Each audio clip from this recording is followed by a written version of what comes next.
Hello, everyone, and welcome back to another episode of Surveying the Realms.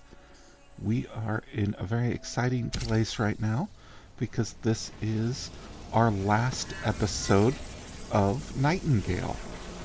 Next time, we'll be doing a different game entirely uh, because all we really have to do is go to Nightingale through this door. That's the only significantly different uh, map that we have yet to see. That being said, I resolved to see all of the minor and major realm cards, and we're going to do it. Oh, wait, there's something I want to check. So I did play this file for like 30 seconds off camera yesterday because I wanted to confirm one way or another, finally and definitively, whether these guys are working when I'm not playing the game. I was 95% sure that they were, but I wanted to do a test. And so what I did was I switched one of these farms to work harvesting flowers, and then I quit right away. So there'd be like a maximum of one flower in here if they weren't working when the game was off. So we're going to look and see how many flowers there are. There are 726 flowers. So yeah, they're going at it. I mean, I already knew that, but there's a difference between knowing and knowing. Oh, but we're not going to get into epistemology again. It's like, oh no, I almost talked about how we come to know things again. Somebody stop me. Alright. One thing I want to do is I want to upgrade my sword. See if I can't get a better magic than what I've got.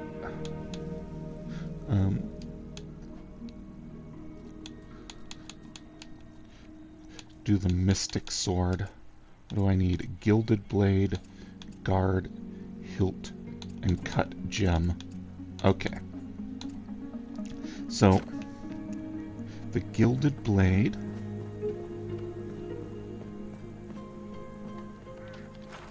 What do I have in my inventory? Oh, let me just go in here and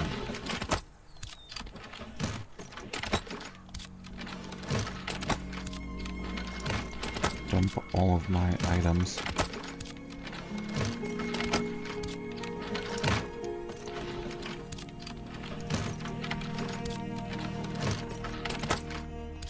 Because I know that I have some gold in my inventory.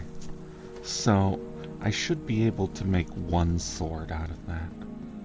Our damage against the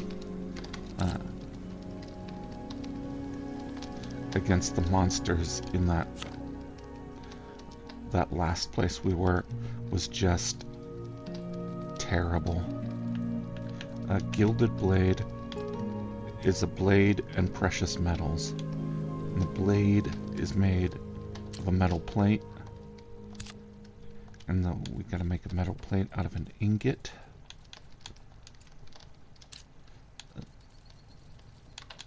Where is it? So gold. We're gonna gild our gold with gold.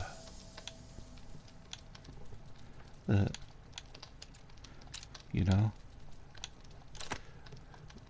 It's all about optimizing. See, when we put gold on our gold, and that raises its magic power bonus to 20%. We get double the gold. Oh no, I've got gold fever. I've got dragon disease. Somebody stop me. I need more gold. Can we cram more gold on this thing somehow? Alright, we need a guard. A cut gem. Do we have a gem that provides us magic power? Go to the mate. Redeath. Stone powder. Sandstone. Wait. Let's see if we get a stone that will help us. We need to squeeze every possible bonus out of this. Schist. It gives us injury resistance. Marble. Critical damage. Which isn't magic, but you know, it's a bonus. Alright, cut gem. Let's see. Jotun heart. Amber. No. Emerald. Amethyst. Ruby. Oh, yep, petrified ichor. There we go. This petrified ichor. Oh, and then we need a guard.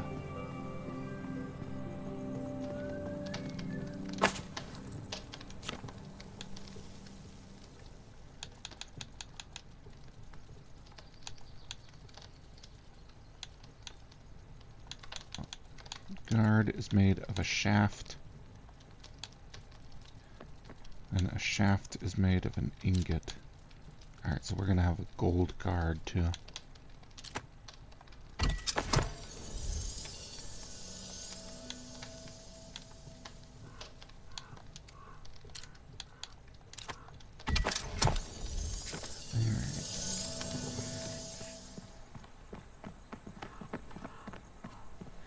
And then now we have everything we need for this mystic sword, but I think we can get a bit better hilt. I want to optimize the hilt. Oh.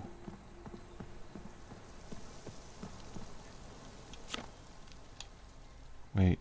Where does that hilt come from? Is that metal too? Can we have a golden hilt?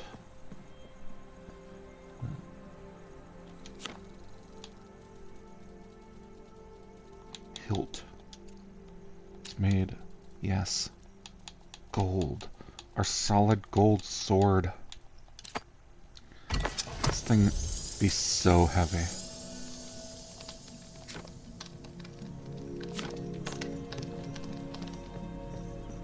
Put the maximum amount of gold in here.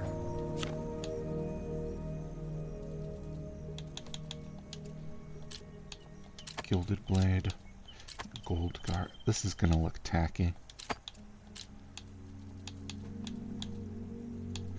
Wait, that's 4% magic power, the Etherian gem. But the petrified ichor is 6% magic power. Okay. 49%, so, or 49 seconds. Let's come in here, the Enchanter's Focus, and get an infusion.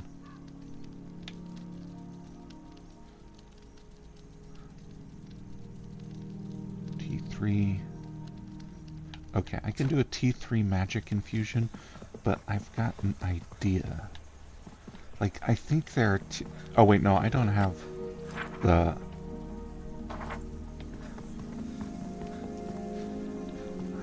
It'll be slightly less than optimized. There might be tier 4 infusions that you can learn from the watch. But I'm not doing this to... That's not the name of the game, the series that we're doing. We're not doing... optimizing the realms, we're just surveying the realms. I will enchantments. That said,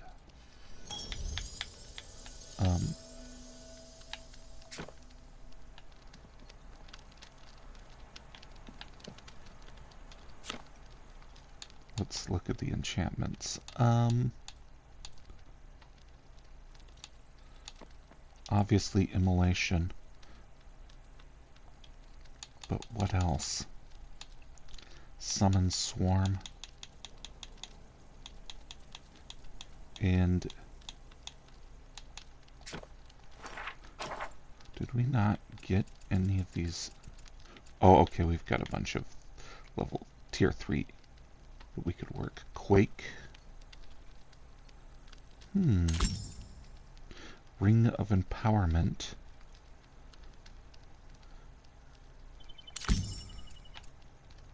Janna's Roar. Assassins. Well, we're just going to get them all. Shockwave.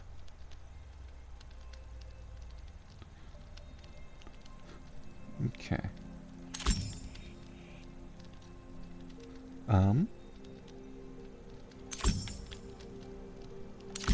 Oh, and then we need a good charm. If we want this sword to be as good as it can be. Let's see. Alright, recover health. Charm of the Ghoul. Some of these are also situational.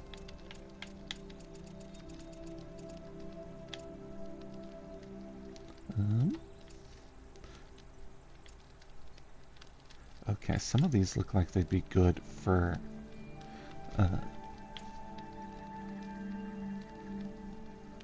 creates an oh no. Charm of the Leader.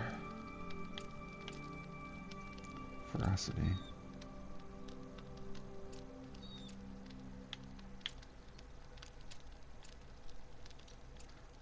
I'm looking at this. I know it's not very exciting watching here. I think I'll just go with another charm of the spell sword, honestly. We'll do Shockwave. So we need moderate human seal.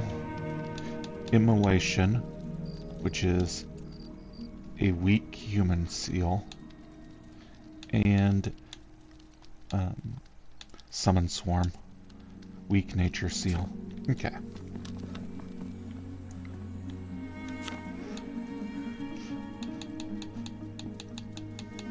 Weak nature seal.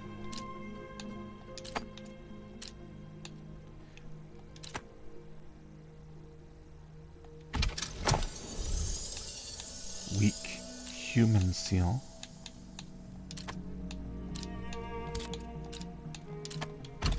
These don't add stats to your weapon, so there's no point in optimizing them. And I know what you're thinking. We never thought there was a point in optimizing them. Because you promised us that this was not optimizing the realms, this was surveying the realms. So, you're doing a bunch of really pointless stuff for no reason. And, you know, that's fair. But we gotta keep ourselves amused, you know? I mean, if we don't have that, then what do we have? Just the inevitable spiral into death. And is that what you want from a YouTube channel? Watching some guy go on the inevitable spiral into death? Because I'll do it. Hell, I'm doing it right now. Every second I talk to you, I'm getting closer to the grave.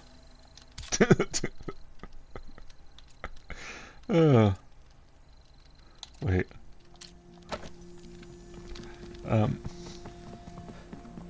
You may have noticed that I found that hilarious. I don't know what to tell you. I'm sorry.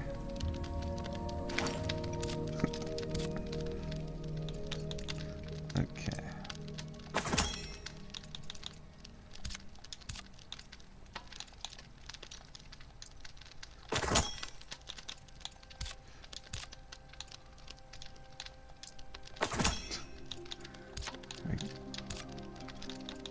Oh man, I feel myself slipping away. Okay, so then I just need a charm.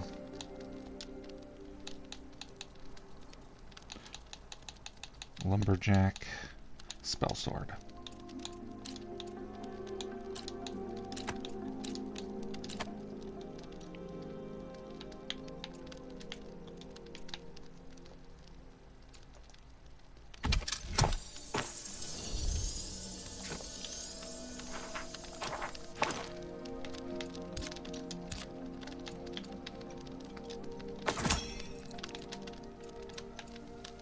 Alright, okay, so our current magic power is 137. We take this off, and we equip this, and it's 386. We're doing triple the magic damage we did before. Oh, I want to get a better look at my sword. Gold. Alright, like, I'm not messing around with this thing.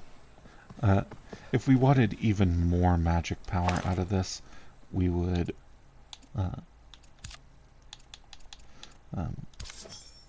upgrade our clothes too. But no, I promised you a lack of optimization, and I intend to deliver. Alright, so our next two major realms are the... Wait, where are they? The Fey Vault. Fey Vault Forest.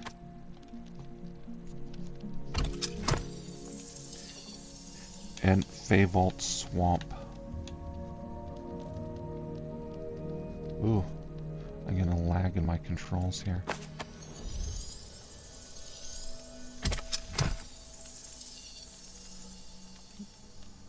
And we should get plenty of tier 4 essence from these that we can use to buy the other realm cards.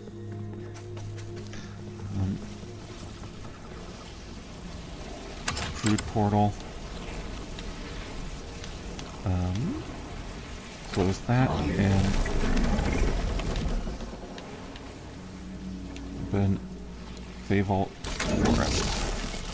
Then we close the Hunt Swamp and we open up Fey Vault Swamp. Alright. I'll admit, I like being able to just spawn Fey Vaults whenever I want. Saves me the trouble of having to go out into the wilderness and engage with the gameplay. What am I being kind of a jerk about that? Okay, but before we do anything, we are going to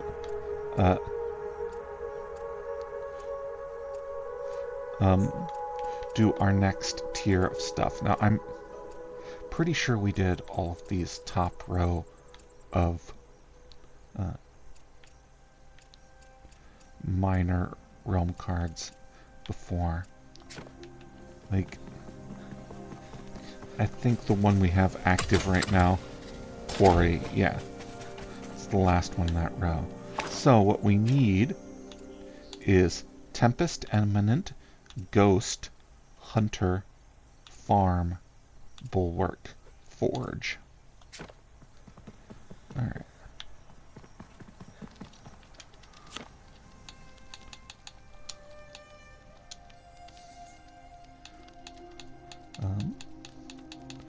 And I've already forgotten what we need.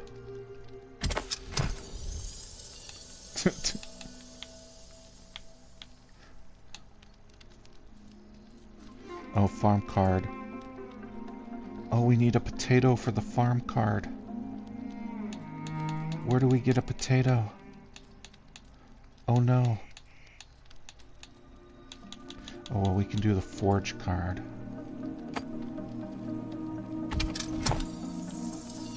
Okay. I only remembered 3 of the ones that we need. Hunter, Ghost, Tempest, Eminent.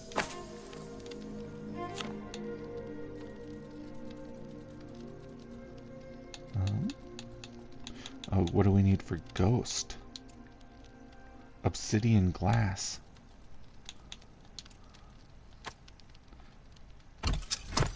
Oh goodness, I'm not sure.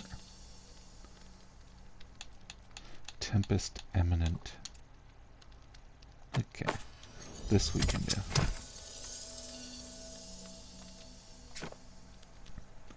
And then I guess we can look at the second row too. Weighted, Duelist. Oh, we've seen Duelist before. It's been in several of the, or at least 2 of the minor realms. The procedurally generated worlds we've been to, at least 2 of them have had Duelist. So we'll skip that one. Weighted, Battlefield, Alchemist, Combatant's Workshop, Settler, Eminent, Industry. Okay. I'm not going to remember all those. Weighted, Battlefield, Alchemist, Combatant. Okay.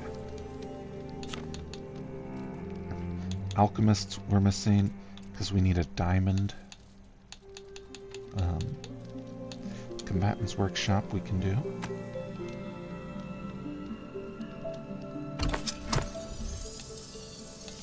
Weighted.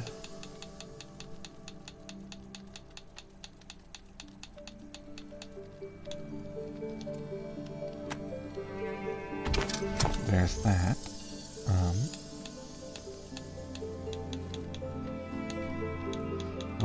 I'll just do the Settler Eminent because I remember that one. And I'm going to have to go back and look again. So, Battlefield. Alright, Battlefield Industry.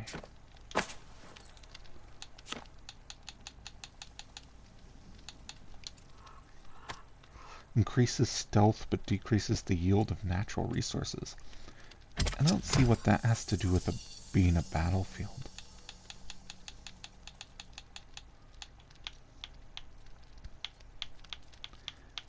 Industry. Alright, so we're going to see all of the minor realms, realm cards except the ones that we don't have the materials for. Gotta find a diamond, an obsidian, and a potato. The 3 most valuable resources in the universe. Okay. This has no visual effect on the realm. Ooh, good thing I crafted it then.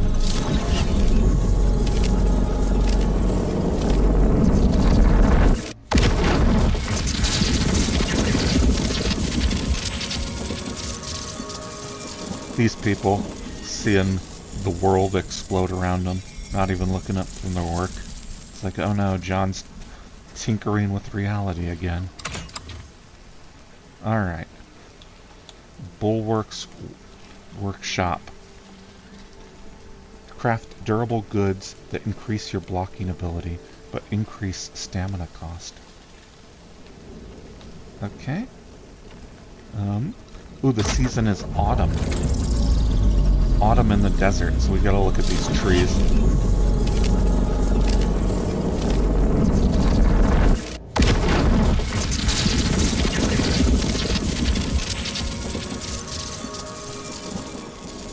Huh. Did the trees change? Or is it just a quality of the light?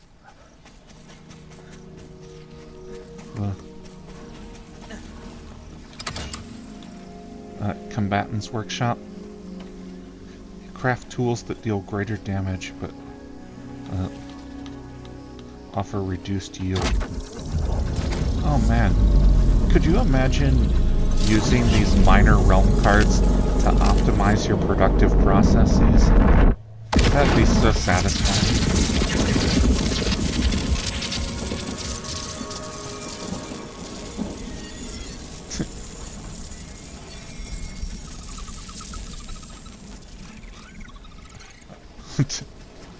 That's not why we're using them. We're just tourists here. Forge card. Oh, summer. I'm not seeing a lot of seasonal differences. It's probably because we're in the desert. Environment and sky have an orange tint. Increase ore yield, reduce the need time to refine ore products, and improve the quality of items crafted with metal. See, ooh, I'm so mad that I didn't optimize.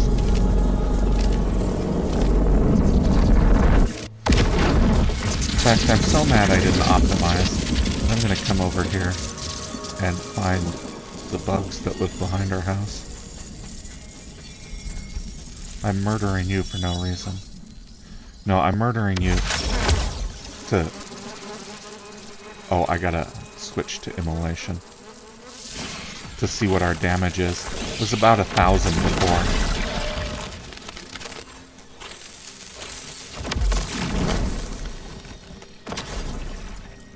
$4,000 now. Okay, wait. I'm gonna summon a swarm. This feels fucked up though. Like, ooh, the bees are doing 1,000 per hit. But yeah, like, I didn't need to hit you with bees. That's insulting. I'm sorry, guy. Like, what do we attack the giant bug with? A bunch of tiny bugs. He's up in bug heaven now, talking about how he got humiliated. Alright. Oh, this is the orange tint. I kind of like it, even if it does have a vaguely dystopian vibe to it. No. Actually, what this feels like is the infamous Mexico filter. We've traveled to Mexico. No, I apologize to any Mexicans who might be watching. I don't think that's what Mexico is really like. I'm just making fun of a media trope. Alright. Industry. Increases the yield of crafted ammunition and ingots, as well as decreases craft refinement time. The sky is dull and the weather is muggy. Oh, now we're going to Wales. Oh. No, I don't know a damn thing about Wales. Except that they have a dragon on their flag and that they've been oppressed by the English.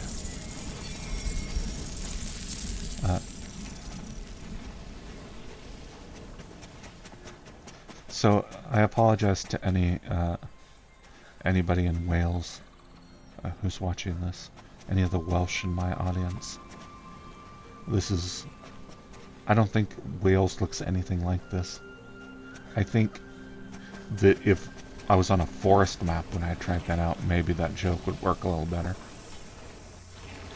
We're in Wales, Mexico.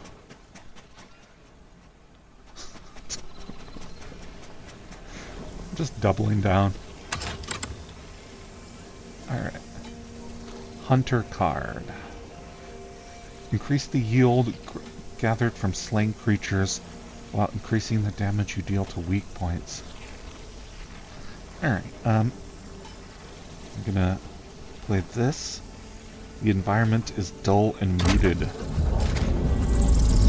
Now what does that have to do with being a hunter?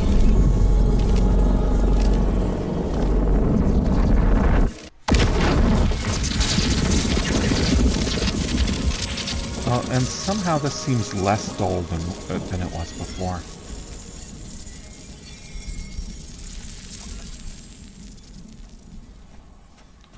Oh, okay.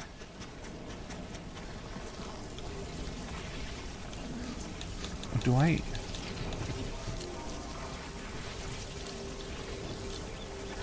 Oh, I might not have the stations. How many stations do I have? 1, 2, 3, 4, 5, 6, 7, 8, 9. How many do I have assigned? 1, 2, 3, 4, 5, 6, 7, 8. Oh, okay. Somehow one of my stations got unassigned. It looks like 2 farming stations. And I've got 3 of those. Okay. Oh, it might have happened when I was...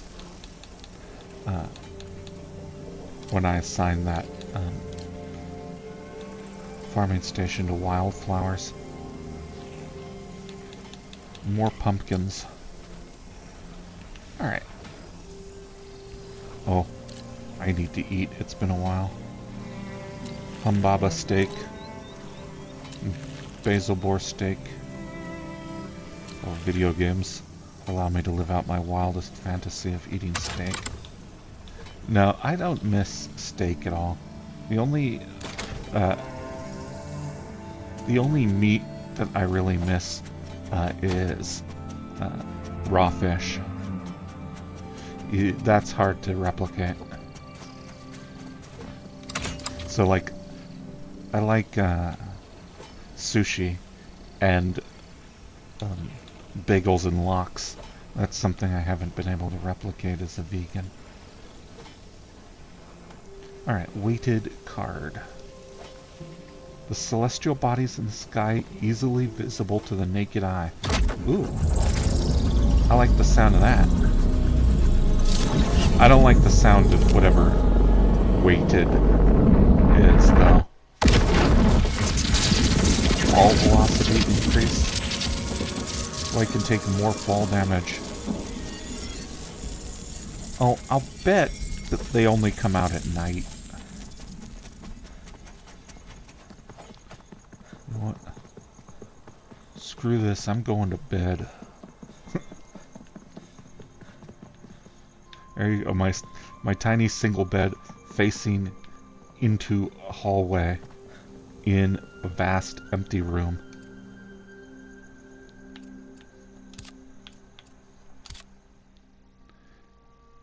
Waiting for the evening. I want to see the celestial bodies.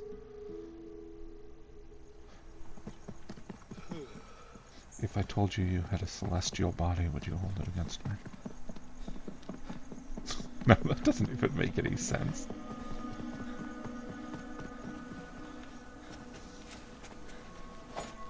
Oh no, my nap was only until evening. What's going on here? Now I gotta wait for sunset. Oh wait, I'm gonna come up on this hill and do the Luke Skywalker pose.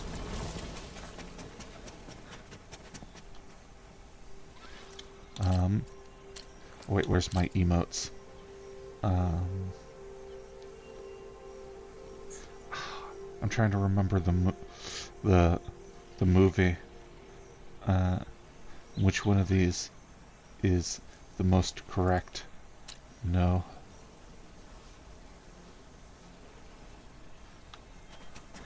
Maybe just standing here.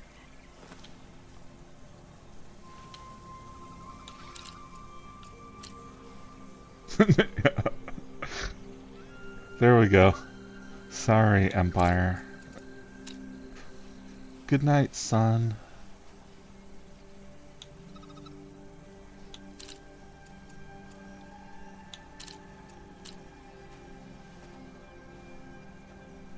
All these Star Wars outtakes. There's only one son. I don't have a theme. I was promised celestial bodies visible to the naked eye. That being said, I do like this skybox here. You can sort of see the stars in the east. Or no, the north. Ooh, we are on an alien world. The sun sets in the south and rises in the north.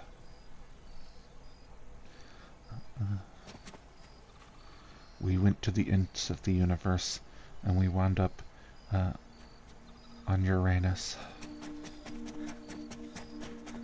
That's a 1% joke there.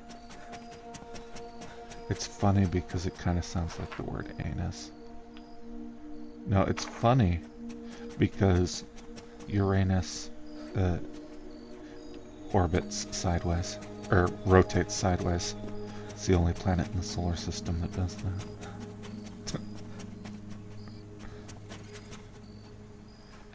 I had to explain it. Of course, it's going to turn out that my audience is filled with astronomy nerds and who got it immediately. Then I'm just going to look really pretentious for even having mentioned it. Like, God, John, everyone knows Uranus is tilted. That's like common knowledge. I mean, it probably is. I learned it in school, and there was at least 20 or 30 other people there when they taught it to me. You gotta assume that they do the same thing year after year in every classroom. So really, if you didn't know that about Uranus, what were you doing in Earth science in 8th grade? No, wait, Earth science isn't the right name for the class I learned that in. In fact, it's the opposite of Earth science. It's non-Earth science. Ooh.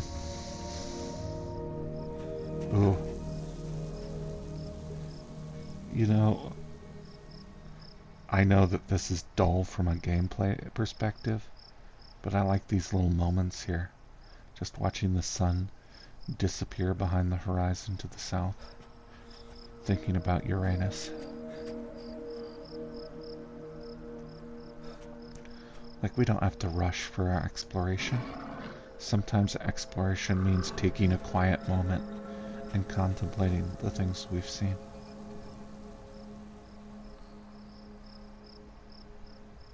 Okay, so either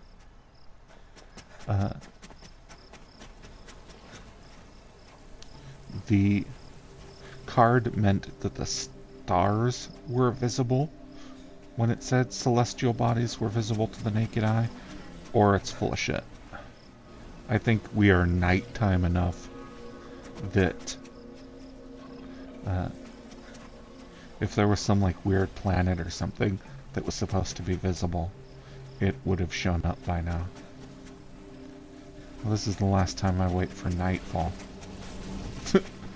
After that speech I gave about cherishing the quiet moments. It's like, this is what you call the wonders of creation? Yeah, right. Alright, Settler Eminent, Tempest Eminent. So, which one do I play last? Because that's the one that's gonna affect the environment for the longest until I find that obsidian, diamond, and potato. Ooh. Oh, this transition to night. Oh, look, there's like a galaxy. And a big-ass planet. I didn't wait long enough. We're orbiting that world. Or they're orbiting us. It's hard to say. I don't know. I feel like we're on a moon. Oh, and then... Okay. So this is why you wait. I talked a lot of shit, and then it turned out that it was worth it. Well, Alright, settler increases the yield of crops and such, but I don't need crops anymore. The sky is perfect blue and sunny as can be. Celestial rings are visible and the environment is lush. Okay, so this is probably where we're going to see the lushness.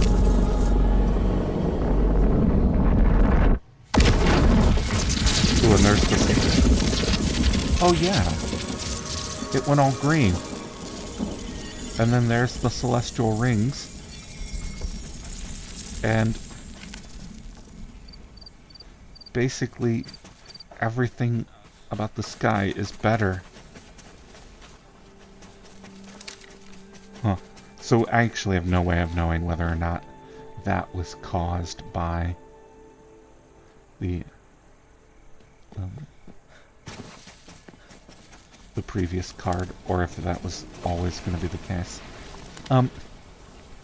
You know, I honestly, we're maybe 50 hours into this, and I still don't understand how the system works. But we're going to wind up with Tempest Eminent. Sky is tinted purple. There's fey magic in the air. It never stops raining. But I'm doing this because it increases my magic. And that has been my strategy this whole time. More magic.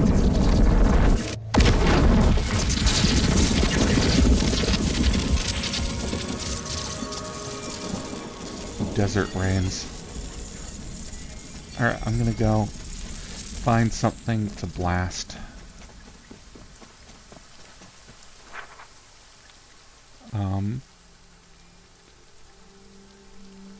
There's gotta be...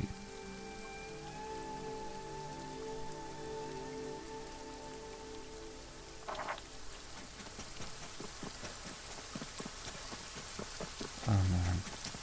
So, I believe I've mentioned a few times that I live in the desert. And there's very little in this world I enjoy more than a desert rain. Oh, I sent the bees after him again. Okay, so it was 1,000 for the bees, and now it appears to be 1,300. So it looks like about a 20%, maybe 30% boost to magic damage.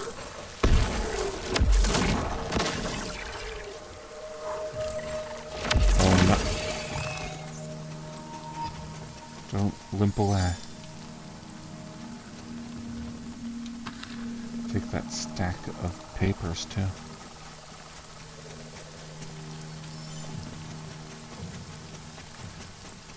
But yeah.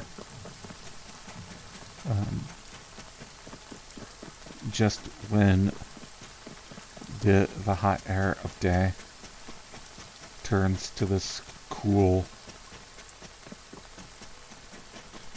night rains, there's something magical about that.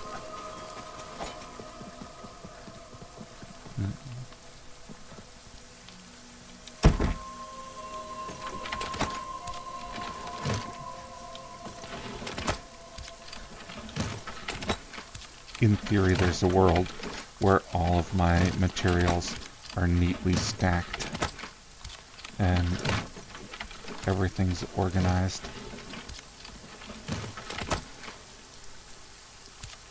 But maybe we don't get that world. Maybe we just muddle through the best we can. Alright. We are going to the Forest Fey Vault, and then I will pause. Alright, we are in the Forest Fey Vault, which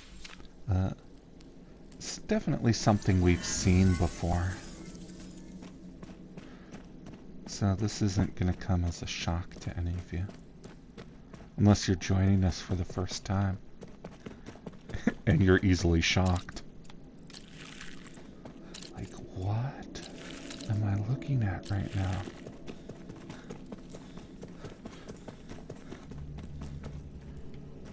Actually, I was expecting it to be different. I thought it was going to be more like the ruins. Oh, okay, we're going to have to fight some people.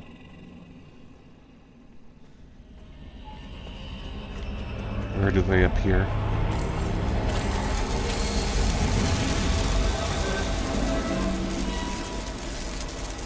Oh, I keep saying people. I have no idea whether these guys are people or not. Oh no. We did the indirect fire.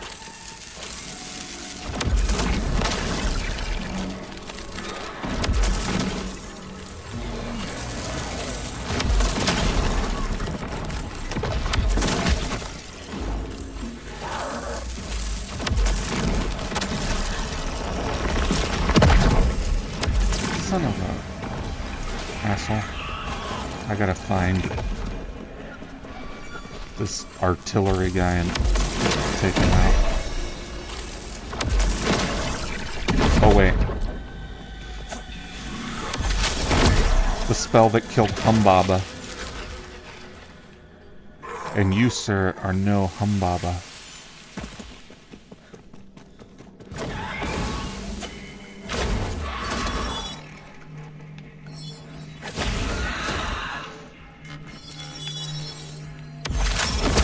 There we go.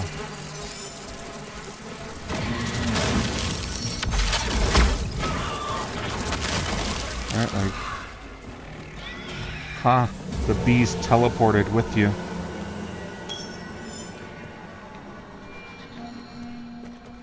My insect-based fighting style.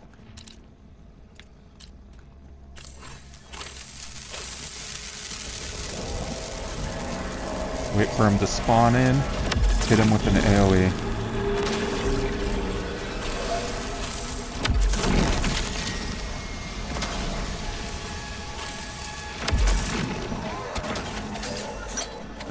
Oh, but my melee damage is terrible.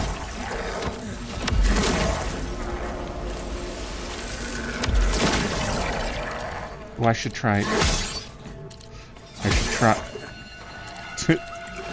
As I was saying, I should try stunting you.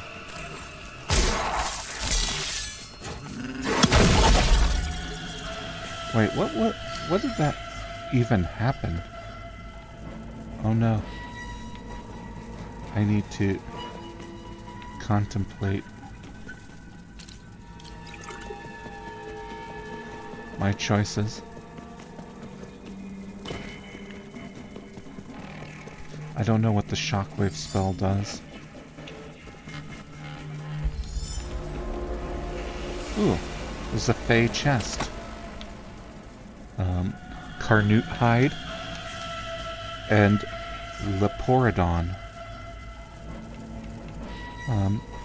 Hollow ingot. Oh, that's even better than gold. Well, it is oranged here. Alright, somewhere around here, there's a bound. There it is.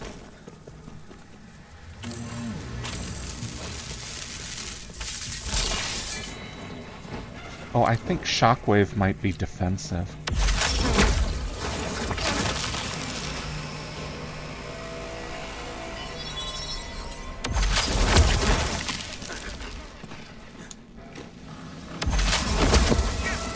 Hey, bees. Use some autonomy, why don't you? No. Obviously.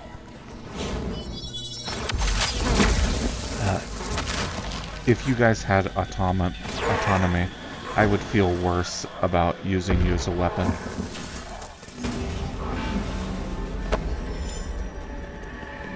But that's why you use biological weapons. So, because they make their own decisions. I mean, in an abstract sort of way. Like a virus isn't making a decision to infect people. But it is adapting to its environment in a way that is dynamic, almost like it was making a decision.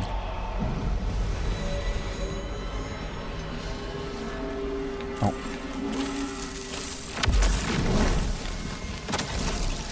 Oh no, I missed my window to AoE these guys to hell and back. Now why would I want to AoE someone back from hell? I could blast you from hell to hell and back, but I think I'm just gonna blast you to hell. No offense. But I think all things considered, I'd prefer if you stayed in hell.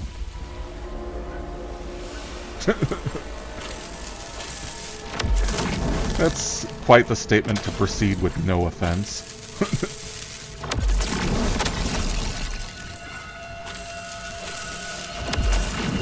No offense, but I want you to feel torment. No offense, but there's no obscenity great enough to describe the fate I think you deserve.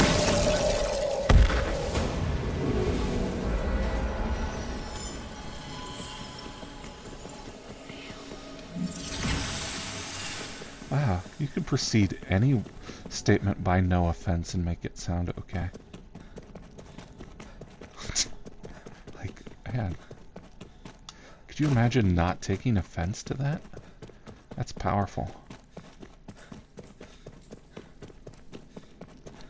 It's like, I was gonna take offense to it, but then you said no offense beforehand, and I realized that...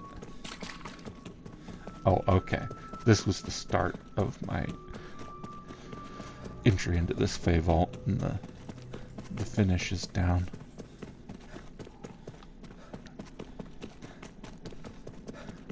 I don't know. I guess climbing seems like a more natural form of progression to me than delving. Maybe that's like a personality quiz type thing. Are you a delver or a climber? You know? Like, I wonder how much conflict in the world is caused by delvers and climbers not understanding each other. Oh. I should have prepped myself with shockwave. Except I didn't expect...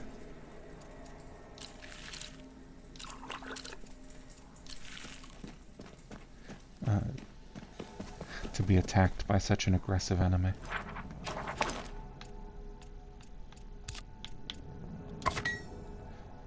Ooh. I'm using a lot of tier 1 essence, but it doesn't matter because I've got a near infinite supply.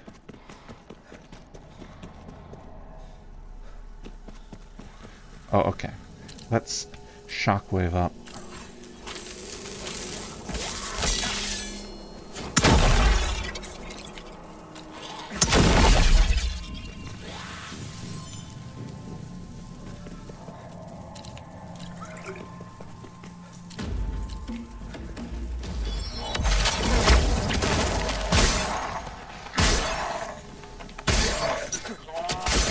Oh. I thought that guy was closer to death than he actually turned out to be. Oh, I might need to, Whoa! Well, now that seems hardly fair.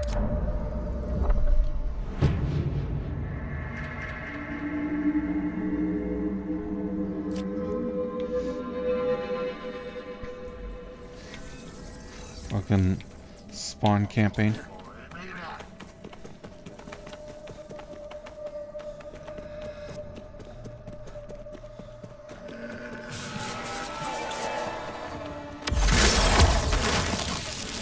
How do you like being stung by hundreds of bees? Yeah, you spawn camped at And then I let the death screen kill you. Stings, doesn't it? Emotionally. Like, oh no, I did a bad pun.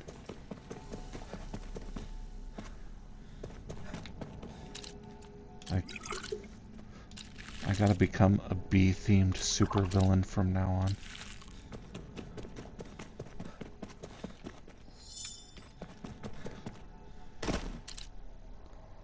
Oh, and then I gotta repair my clothes.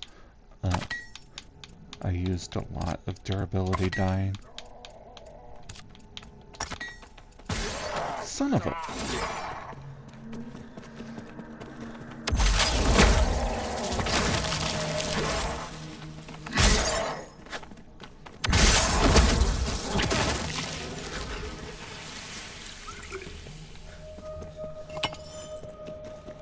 If you could just give me a moment to contemplate my life choices for just a bit. Gotta repair my pants in the middle of a dungeon.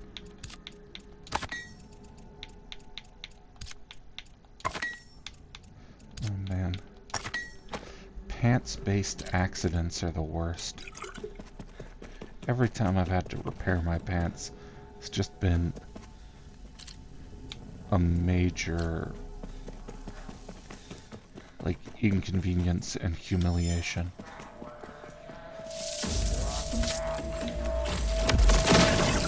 In the criminal justice system, pants-based offenses are considered particularly heinous. I mean, oh, that's trivializing what the Special Victims Unit was. But then again, maybe the show did that too. I never actually saw it. The premise of that show that was just thoroughly unappealing to me.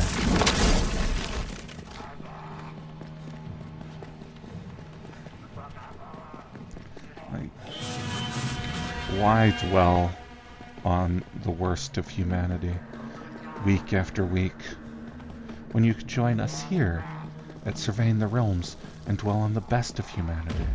Me. No.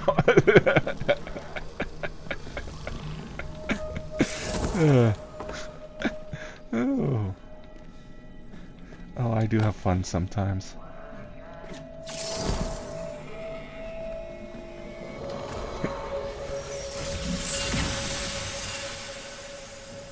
Like, you know, what's your sense of humor, John? And the answer is describing myself as the best of humanity. I find that hilarious. And like, I don't consider myself to be a person with a shortage of self-esteem or anything. Like, I have my insecurities about various things that I do, but like, I think I generally keep it positive in a way that is consistent with an understanding of material reality. Like, but that being said,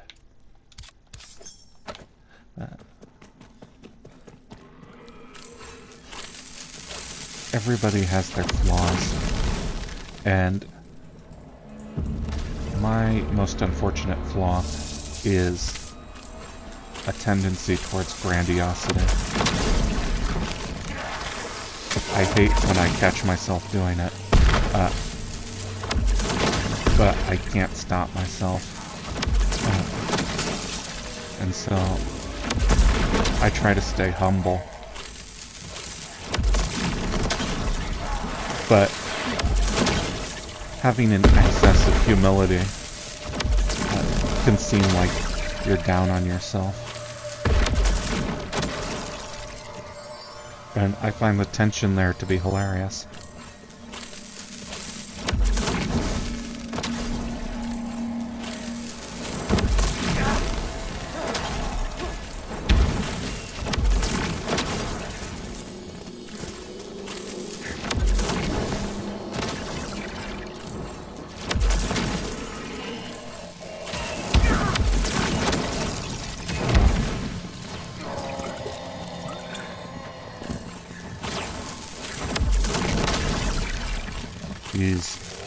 artillery units with the million hit points.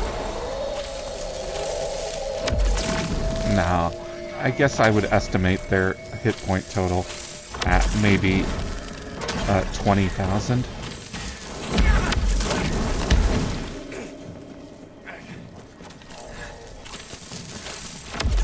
Which is still a lot.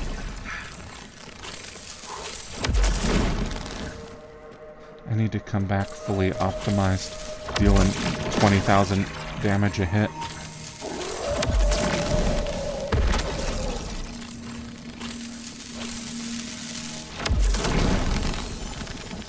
What the hell's down there that's tanking so much damage? Oh, it might just have been the bubbles. Wait.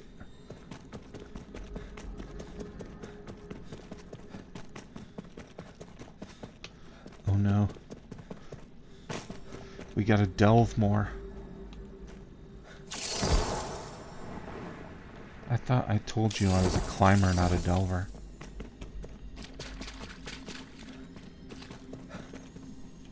No. Oh, I invented those categories 10 minutes ago, and now I'm already taking them seriously.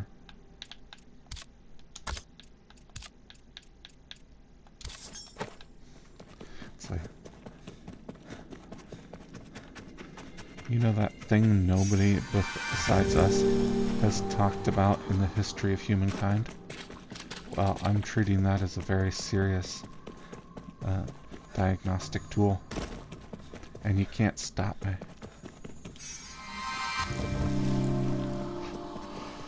And I do get the sense that you'd like to stop me. See, there was some of that grandiosity I was talking about. I actually have no way of knowing whether or not anyone has, like, they've probably not used those specific words because they're idiosyncratic to dungeon fantasy, and it's like, but the concept has probably been around for a while. Optimist versus pessimist.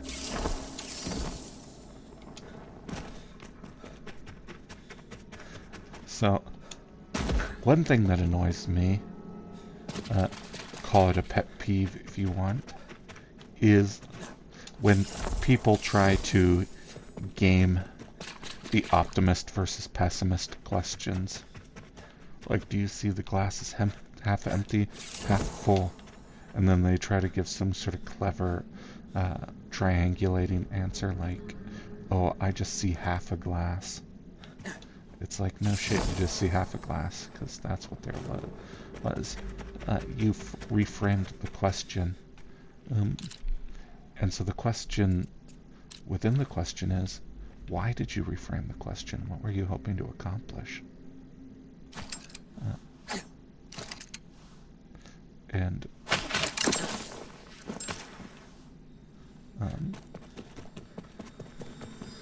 because, you know, saying half a glass instead of half empty or half full, you're either doing it optimistically or pessimistically. I mean, not that there's like a strong binary there or anything. Like, there's a middle ground. But I don't think you're adding very much to the conversation by trying to imply that you've got some sort of special insight to the middle ground. Like, ooh, I'm not like all those other people. I don't break things down into a binary category of optimist versus pessimist. I'm a third thing, which is superior to both. Well, speaking of optimism versus pessimism, I'm pretty pessimistic about what just happened here. I broke my leg again.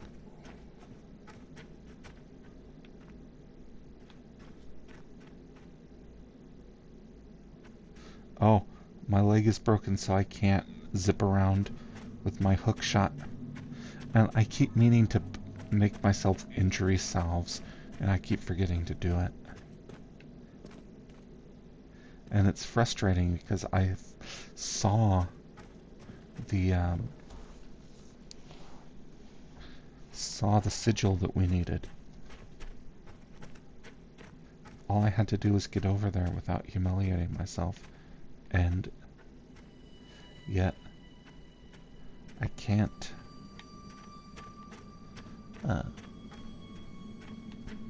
So I guess I'm a glasses half empty kind of guy, because I frame that as humiliating myself. But that's all in my head. Like, I don't think any of you saw that and they were like, whoa, John just totally self-owned on that missed jump there.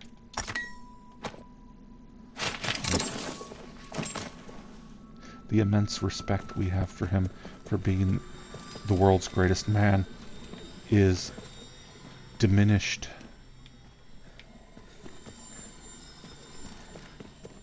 You know,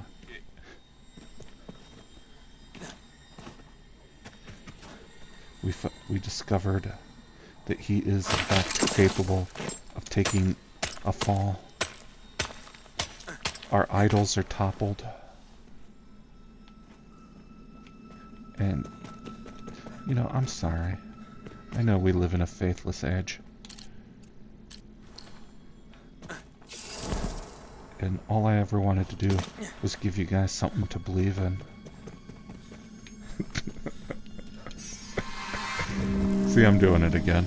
It's like,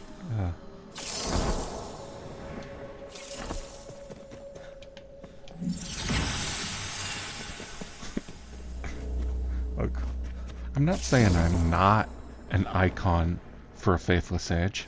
I'm just saying that if I was, that would be a bad sign for the age. Oh, that's kind of grandiose too, when I think about it. Like, maybe I'm saying that because I think I'm significant enough to that my lack of being a good icon would make me a notably bad icon.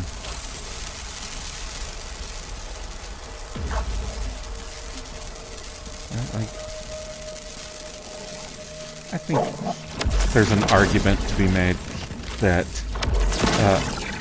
there are arbitrary icons that would work out just fine.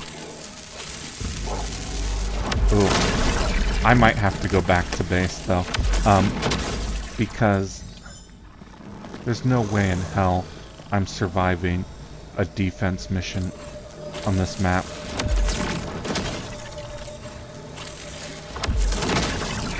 Like, my new sword is making attacks possible, like survival possible here, but it's not making it tenable. The issue I have is that if I quit now, I am so close to the end of this place, I can feel it. And oh, this is a job for the bees. You know, I don't want to engage with you. I want to... Because it's like, you gotta survive 3 waves in a row with nothing but, without any of them getting close enough to that thing to do damage. And that's not gonna work.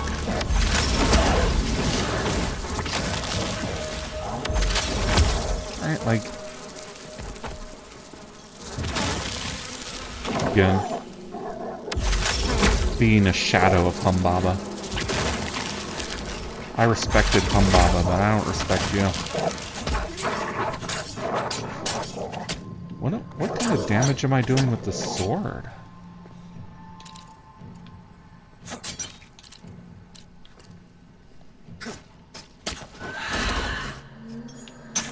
Oh, okay, there's a purple predator meat.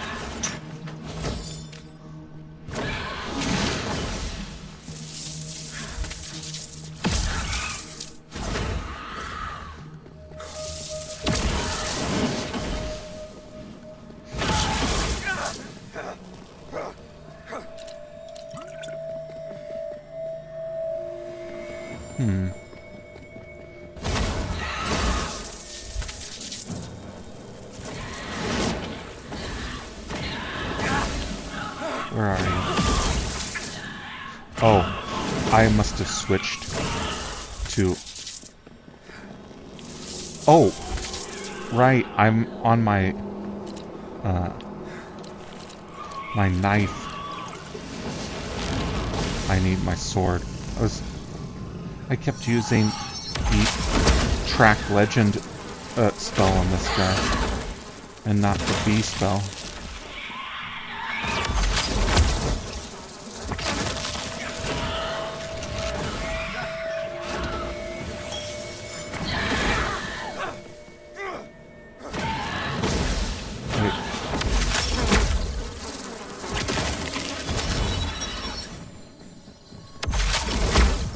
There we go. I just want you to be killed by a swarm of bees. There we go. The bee spell is hard to aim. The projectile isn't visible enough. See, that was just getting me to a point where I can now attempt this survival. But if I want to go forward, I have to do it.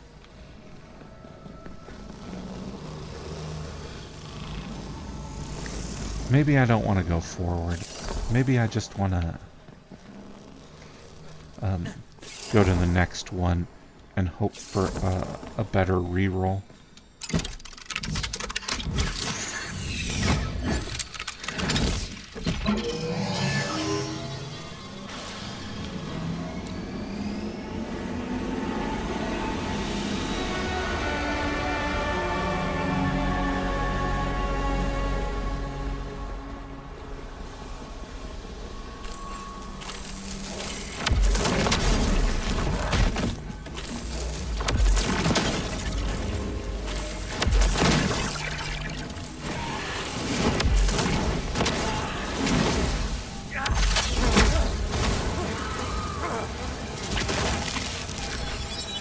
I got like a point blank bees maybe? There we go.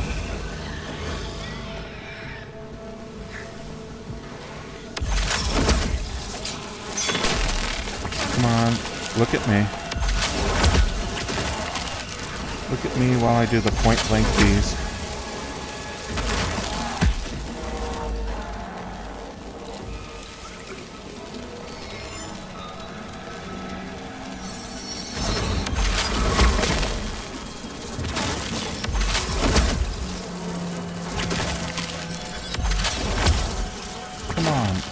Just die from these things.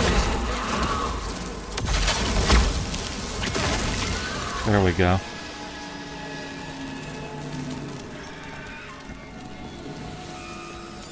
Right, like, I don't think it's too much to ask.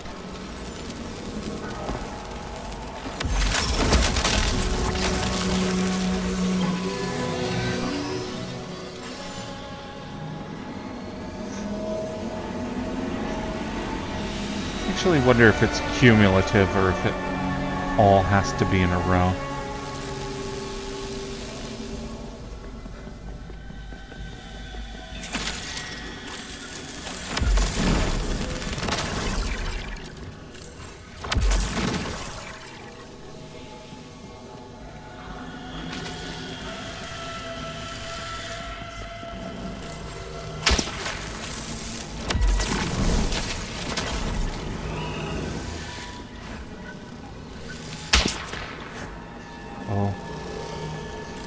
sniper. Who would win, sniper versus hand grenade? I don't know, those are weapons that are effective at different ranges. This isn't really a hand grenade, it's a fireball. Which I guess counts as a kind of low explosive.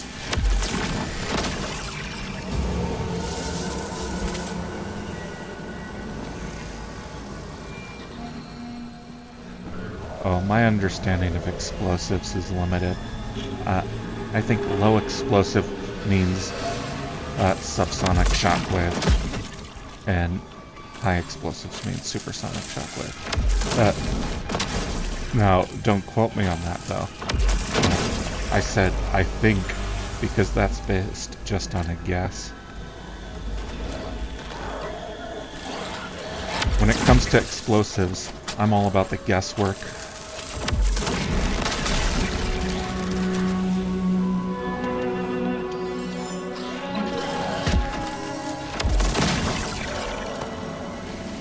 Like,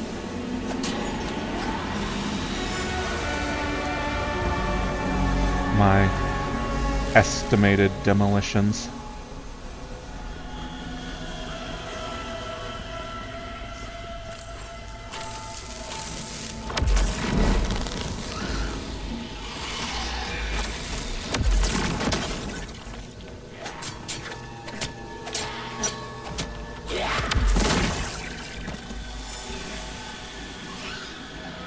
They say close enough is only good for horseshoes and hand grenades. So that's like a tacit endorsement of guess-based demolitions.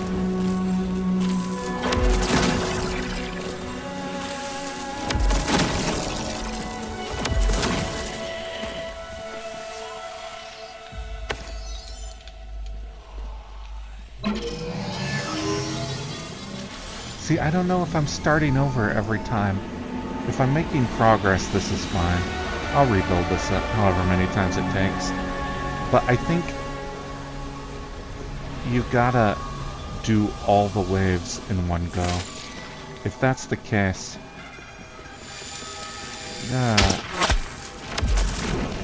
I don't want to do this.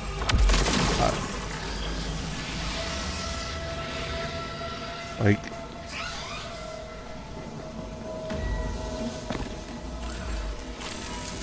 we all know that escort missions are of the devil. So why are we pretending that they're not?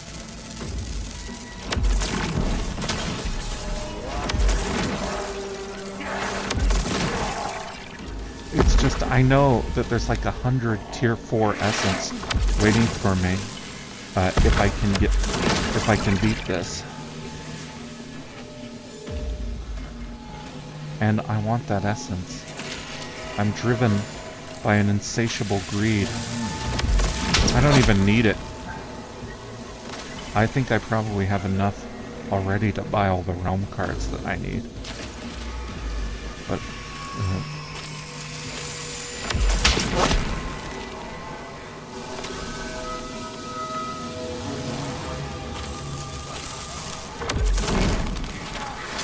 I'm kind of just stuck in this farce of a defense mission. Alright.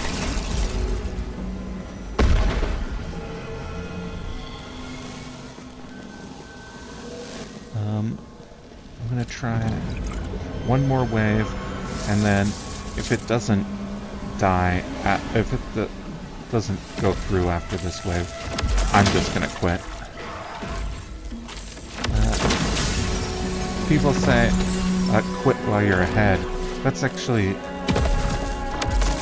No, that's good advice. But I think the virtues of quitting while you're behind are underreported. Like, if you quit while you're behind, at least you don't fall farther behind.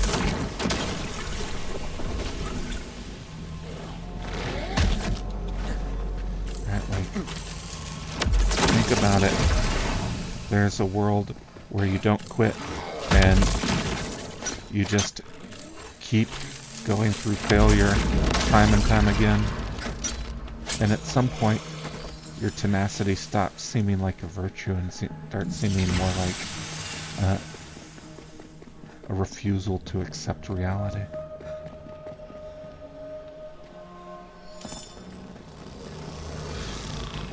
That's why I quit when I'm behind. No, I actually completed the mission, so it would have been bad for me to quit earlier. Alright.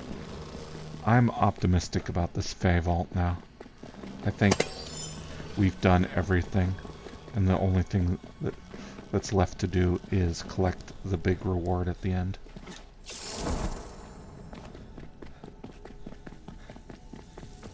Although I think I'm going backwards right now.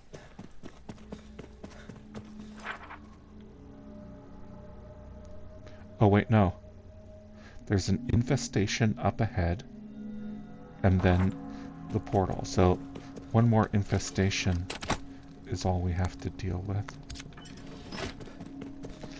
And infestations can be annoying, especially when we're this far behind the curve in power, but I'm cool with it. It's a finite thing. Anything that can be known can be overcome.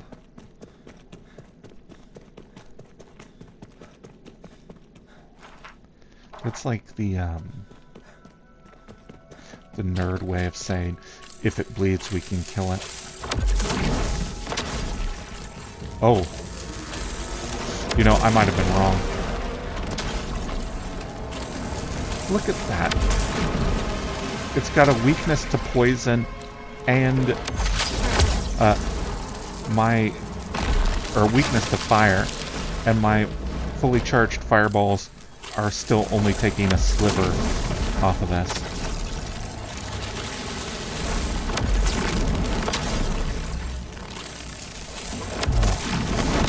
I can beat it, but I'll be here all day.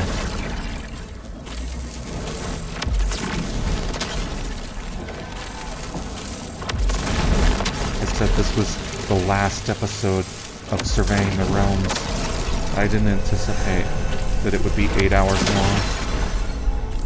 I might not finish the next Fey Vault. I might just take a look at what the architecture is like and call it a day. But this fight, I'm definitely going to either finish or die trying. Because I've come too far. You know, you've heard of it. The sunk cost strategy.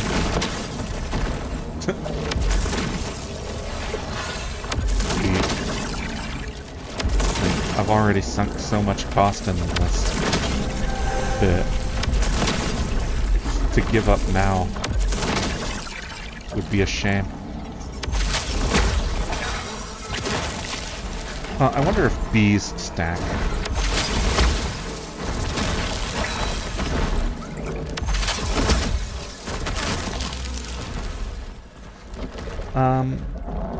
I can't tell.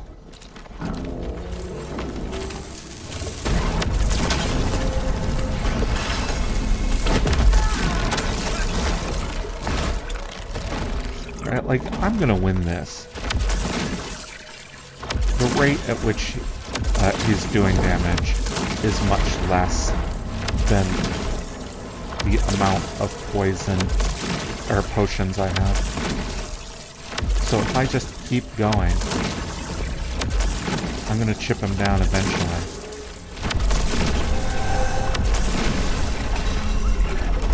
Right, like, you can't do 77 potions worth of damage before these slivers add up to victory for me.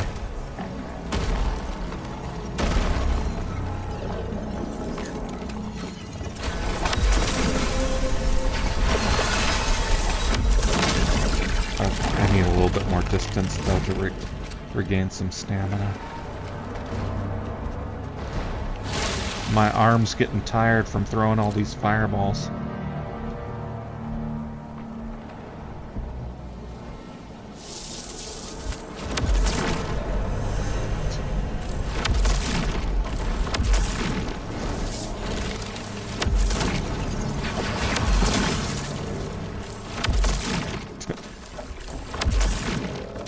Right, like, I'm basically fighting a tree right now.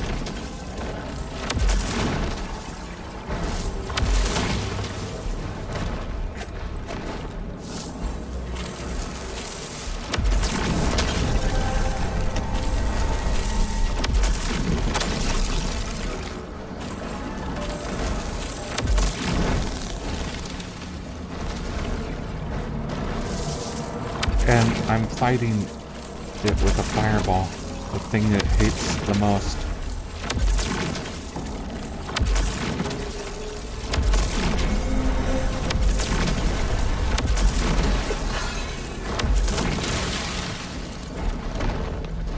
Oh, shit. It may have me. I'm trapped.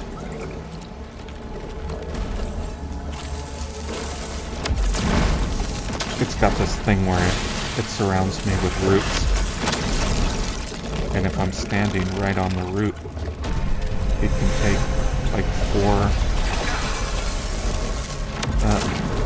potions worth of damage all at once.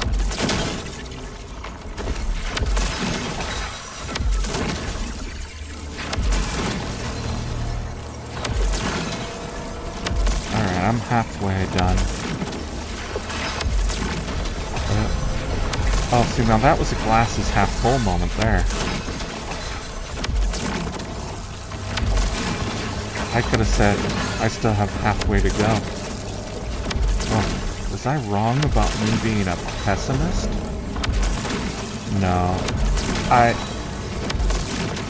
So I say it's a pet peeve of mine when people try to game that question. And I'll stand by that. But, obviously, people are more complicated than a simple binary. I guess that's why it's such a pet peeve for me. Because obviously people are more complicated than a simple binary.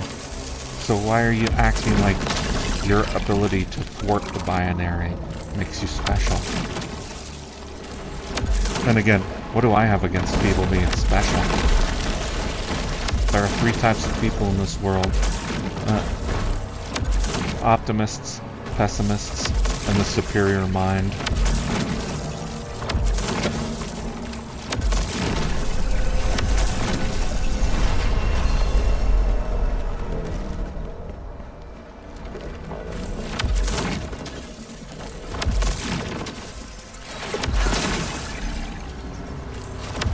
Think about the crafting materials I'm going to get from this game.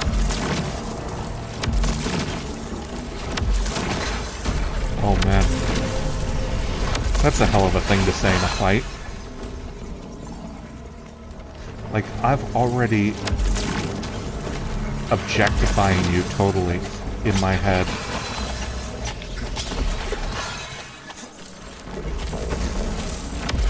Sorry, fabled elder Jotun. I'm already picturing the furniture I'm going to be making out of you.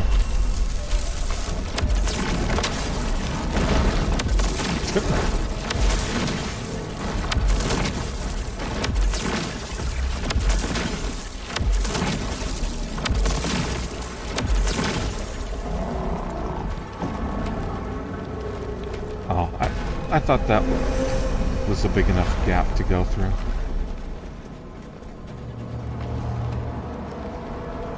Alright. Ooh. I've been doing this so long that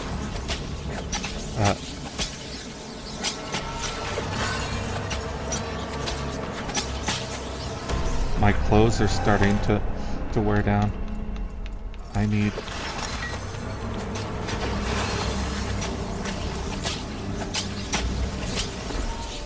need to do laundry in the middle of the fight. Now that's disrespectful. I'm already thinking of the wash bucket I'm gonna make out of you. I think if I were a tree, I would be more offended by someone making a wash bucket out of me than someone making furniture. You know, like, furniture is at least personal. It's a reflection of your individual style. Like, I want the person who killed me to think about me every day. Right? Like, my body is gonna impress your business contacts. You're gonna be on a date and you're gonna ask someone to sit down on me. And maybe you kill me, but you know, you can't get cucked without the cuck chair, right? Oh.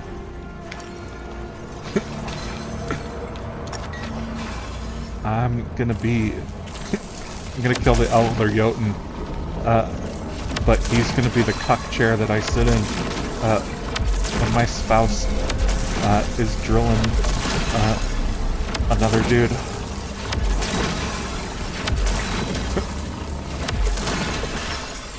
You're gonna have the last laugh.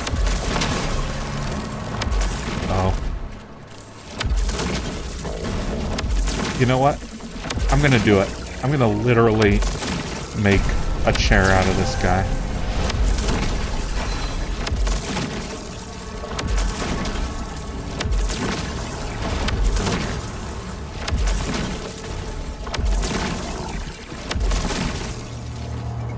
Yeah, that's right. You're gonna be my cuck chair. Which... I don't even know where that factors into this. Like, right, like, clearly, being a wash bucket is worse than being like a throne or a board table. Right, like, we're doing an important business on you. But like, I think that, like, part of the fantasy here, why you would want to be made into a cuck chair after your death, is as like a revenge against your enemy. But if they're voluntarily doing it, then what are they losing by that?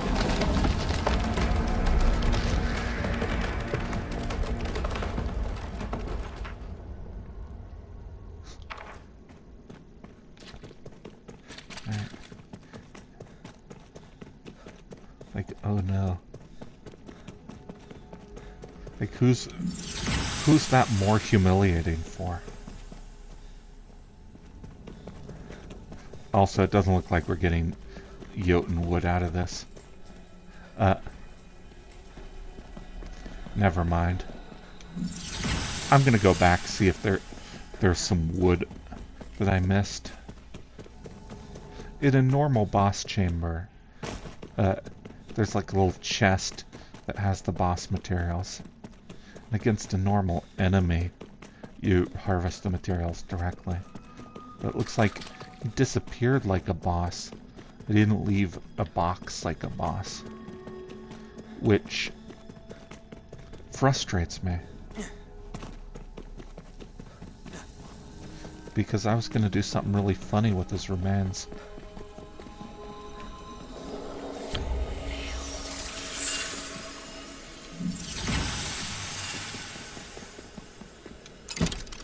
Oh, no. Here we go. We got it. Fabled Jotun wood.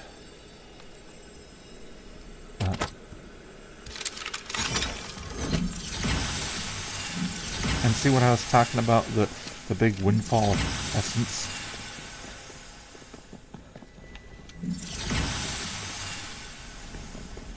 Alright. There we go. Back. I'll pause. Okay, so it looks like that portal took us to the watch instead of our base. That's fine, because there's stuff I want to buy with that essence. So we'll go to the essence traders. They'll save us a trip.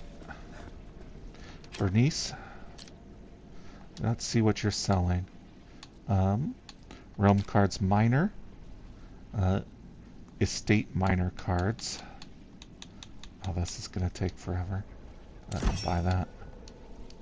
And then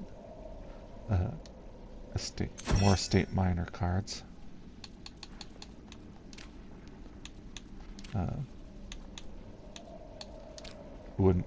A scholarly cat bed. I kind of want to see what that is, but oh no. It's 1, 2, 3, 4, 5, 6. So we need 330 tier 2 essence to get them all. I'll buy the antiquarian in Astrolabe now. And I'm going to look around, see if there are better stuff to buy from these other guys. Potions.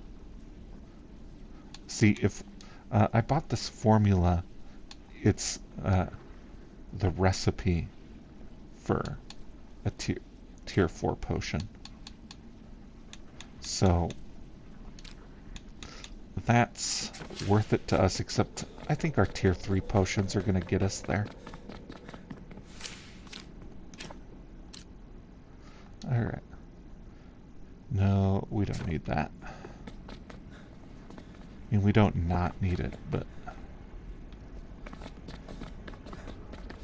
Carmen.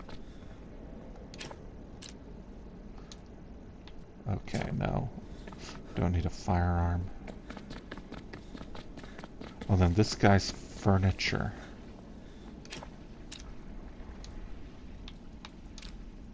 See, I could have swore there was like a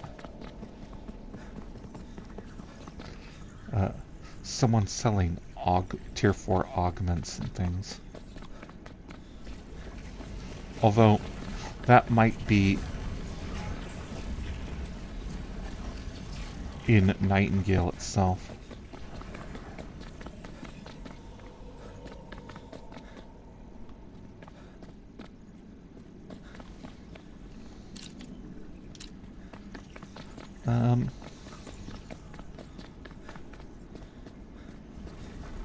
Well, wait, what are these portals? These might be the Fae.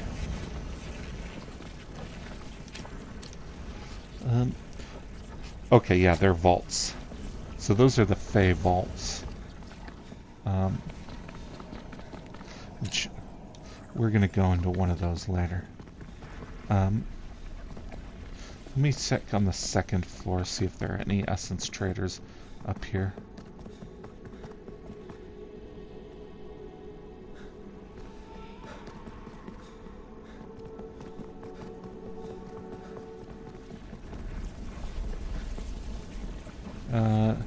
No. Okay. So that means that we can buy more of these major realm cards. Ooh. If we can handle the frame rate drop. My computer is old. Like me. I've had it for a while, and it's served me well. I don't remember when I got it exactly, though.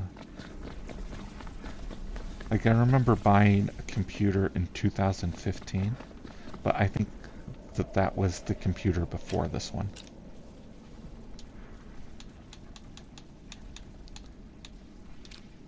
Okay. Major. Provisioner. I'm gonna do hunt. Oh no, not enough essence for the hunt. Only 42. Gonna have to come back. Alright, so we're going to respite, and we're gonna pause that while we fast travel. Alright, we are back at respite, and we're going to do a couple of things here. First things first, we're going to build a chair. Furniture. What chair do we want? It's got to be lumber. Like a Tudor chair.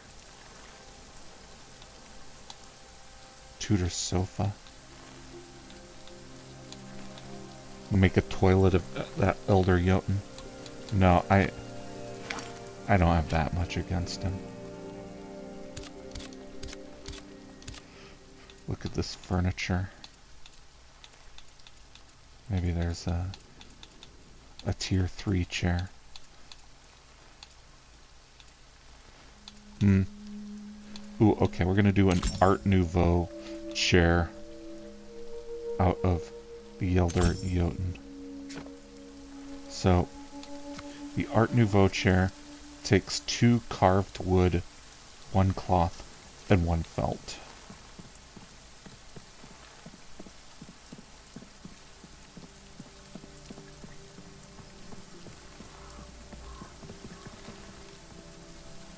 So, cloth. What's our fanciest cloth? Made out of bound fibers. That's not very fancy.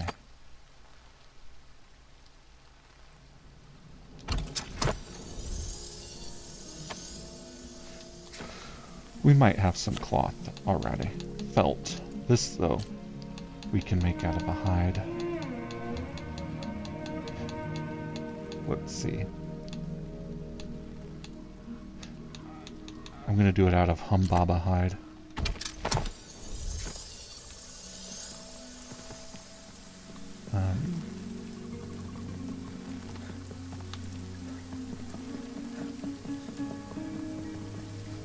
Oh, and then the carved wood.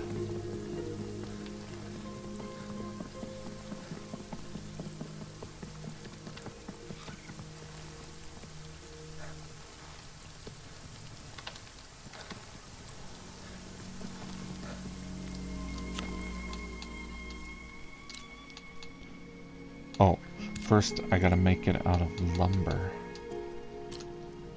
Alright. Fabled Jotun.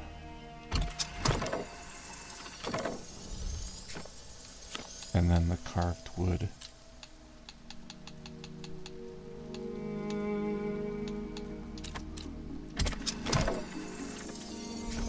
There we go.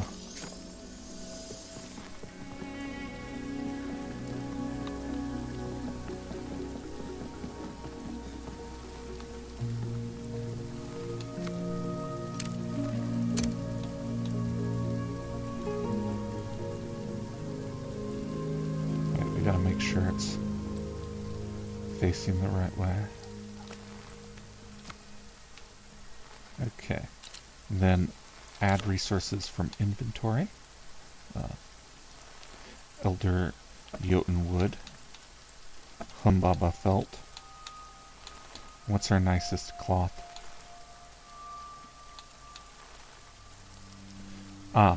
Tarawet's hippo. Oh no, that's felt. Titania's crown.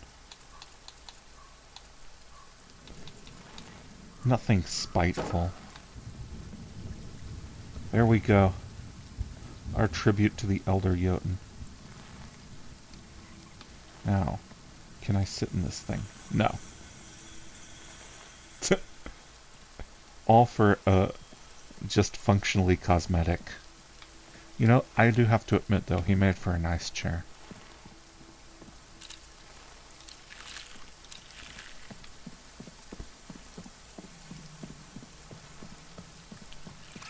Alright, let's look at our enchanting table now. We got a bunch of minor cards. Um, Blood Moon Apogean.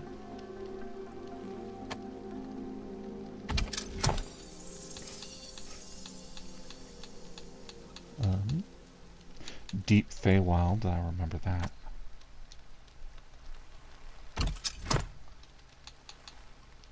Dragon's Horde Apogean.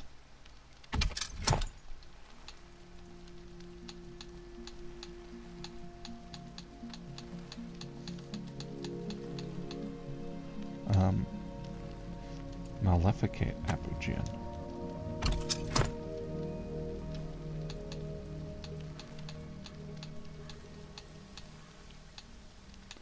Oh, what am I missing here? Lustrous Ink. Alright.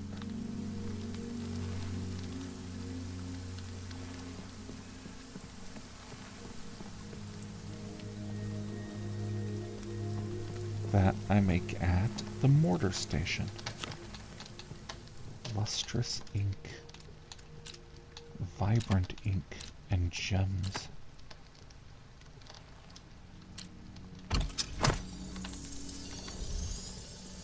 And I should make vibrant ink out of ink and gunpowder.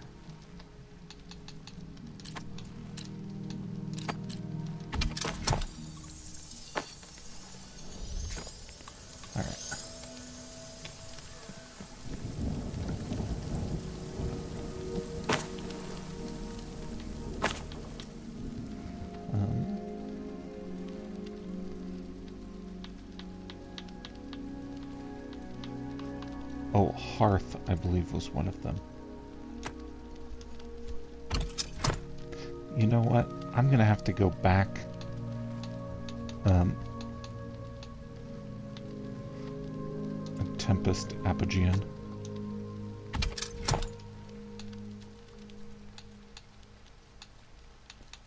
I don't remember. Unchained. I'll do that too.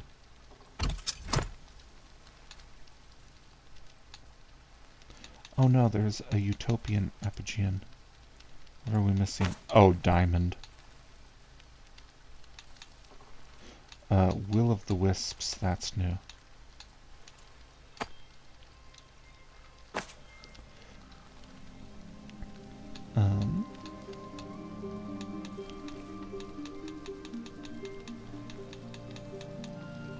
Alright, once we have these two, I'm going to go back to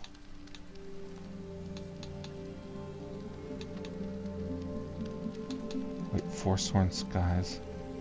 Well, I'll make it.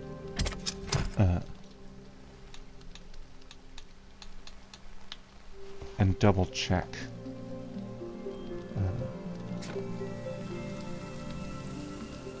The list. So we need at least 2 diamonds, an obsidian, and a potato.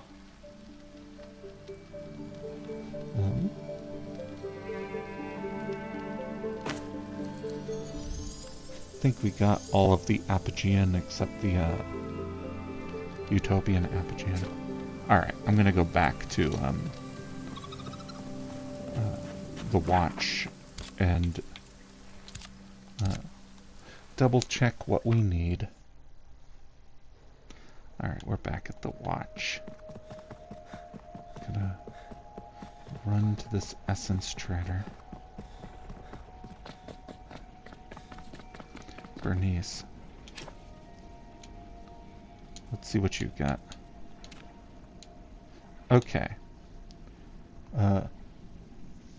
Deep Feywilds got Blood Moon Apogean, got Weighted Eminent, Hunter Eminent, and Nimble. Okay. Then Settler Apogean and Hearth. I believe we have Hearth.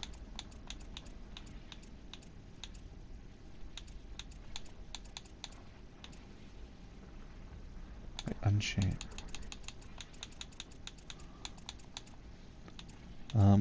Tempest, Sylvan's. What order are these on?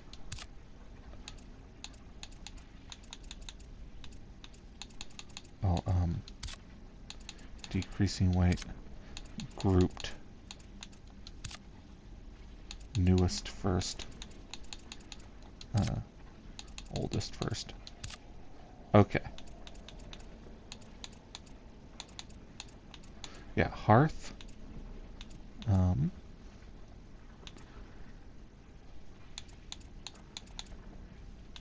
Maleficent.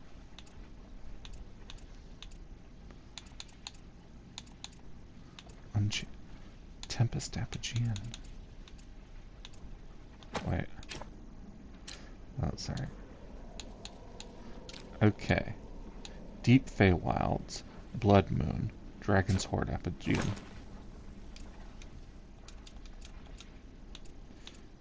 Blood Moon,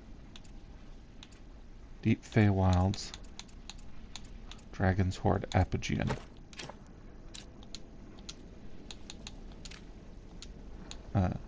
We don't have Weighted Eminent, but we have Tempest, Maleficate, Will-o'-the-Wisps, and Unchained.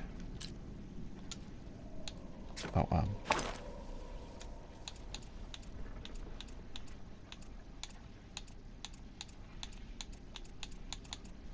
Tempest, Unchained. And I thought we definitely had Will-o'-the-Wisps. Okay. Maybe not. I forgot that one. Okay. So, and then of these minor, we have Hearth.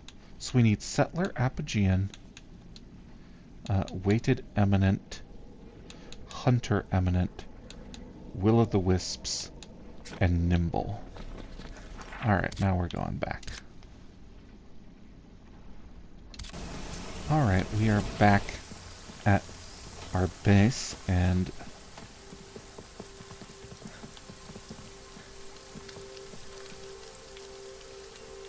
let's see.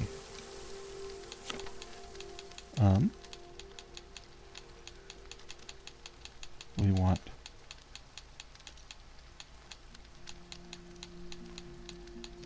Hunter Eminent.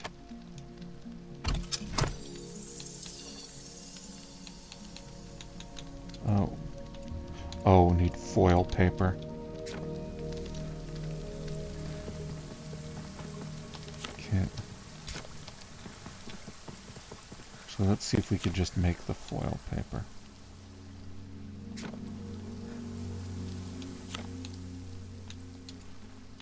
Yeah. Foil and coated paper.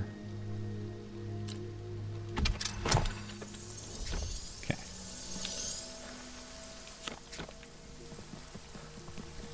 So we just got Hunter Eminent. And then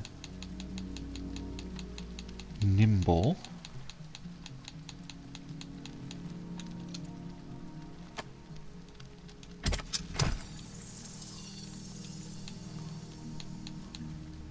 Settler Apogean.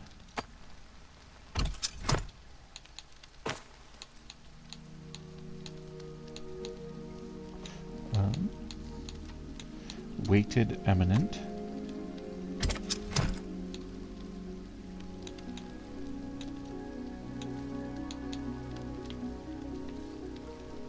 And Will-o'-the-Wisps.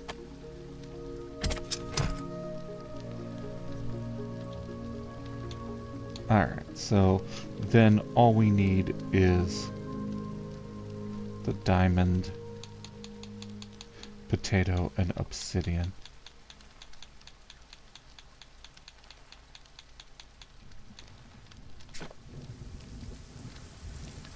And I have an idea about where we might get a potato.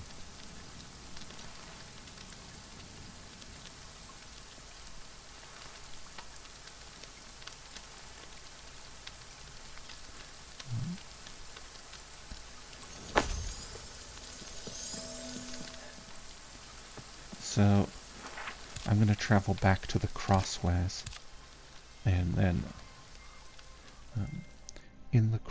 from the crossways we're going to go to the very first essence trader. Because I figure,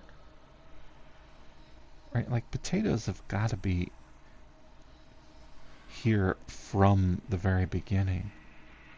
Right? Like, they're not going to make us grind for a potato, right? Like, where else would we get one if not from a merchant? Okay, I'm going to pause. Alright, we are on our way to the merchant who's very definitely going to have a potato. Right, like, where in the multiverse does a guy have to go to get a potato around here?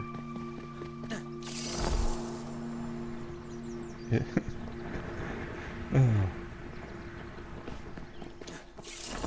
Maybe I'll make that a milestone in the future games we play. It's like the time to potato speed run.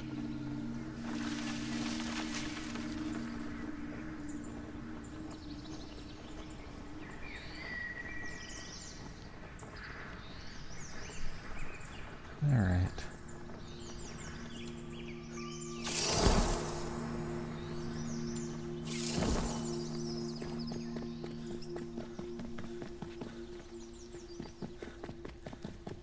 And if this essence trader doesn't have a potato, we're just going to keep going until we find one who does. Alright, let's see what you're selling. I guess that'd be a resource. Raw berries, coral, meat,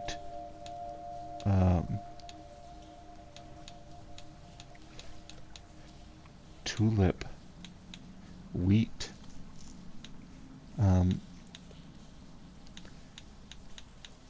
you have no potatoes. I despise you, Elizabeth. Your very existence is a slap in the face. Alright, so no potatoes here. I'm gonna pause the game again, and we're gonna meet up in the swamp Fey Vault. I'm gonna go home and to the base. I'm gonna dump all my stuff in the chests, and then I'm going to I'm gonna recruit Theodore. Hey, Theodore. Yeah, I could use a hand. You know where I could use a potato, Theodore? Alright, I'm going to meet up with the with you in the Swamp Fey Vault. But it's not going to be a direct trip. I'm going to do a little bit of housekeeping on my way back. Alright, we're on Fey Vault Swamp. The last of the maps that are significantly different than the ones we've seen before. I'm probably not going to go through the whole thing. Oh yeah, we've definitely seen a dungeon like this before. But I am going to go in here just a little bit in the hopes that I can get up to a level of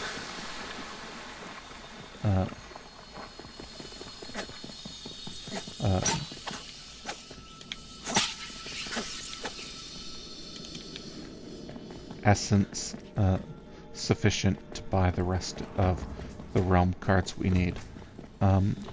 It's either 110 or 165. I forgot whether we had 2 or 3 left to go.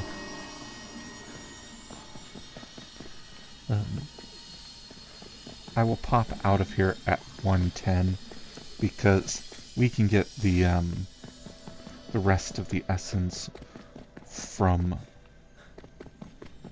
the other realms we're going to. Actually, I'm going to pop out here as soon as there's a puzzle I don't want to do. I'm going to quit while I'm behind.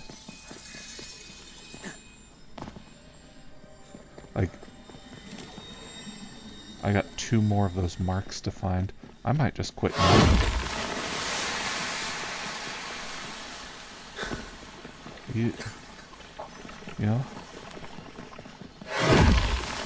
I believe in the liberatory power of quitting.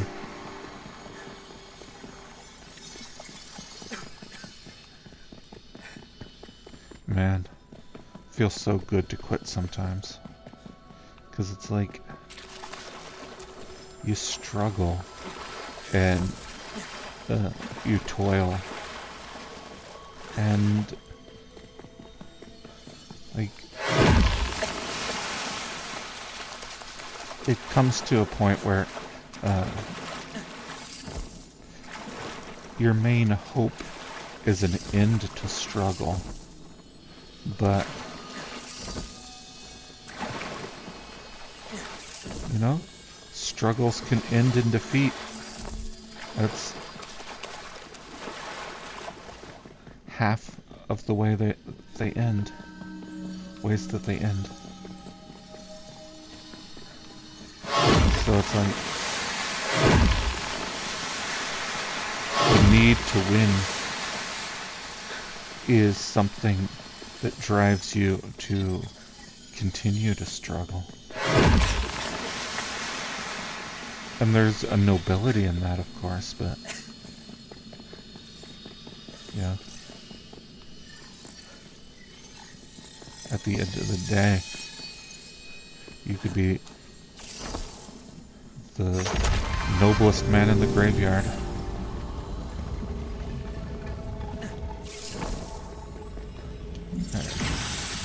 Okay, so we've got one. Just another 55 to go, and... well, no. 53 to go. And we'll have enough for 2 hoe flies. Ooh, this scarab. That's some real magic. I'm gonna have to see if I can build some clothes out of that scarab.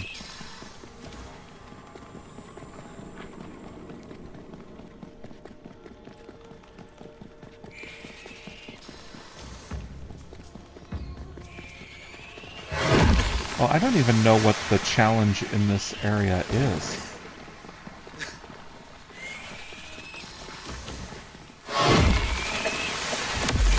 Oh, I think this is the first time we... oh no. This is... we've seen spires before. What am I talking about? Nariu, Weaver of the Spheres. Oh, there's 2 of them.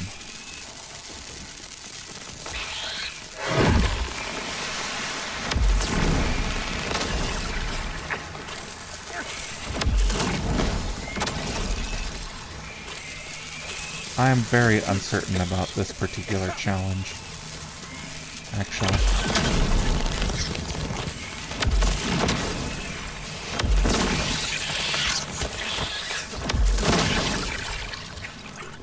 Alright, like... this is something that's giving me big give up immediately and save yourself some trouble energy.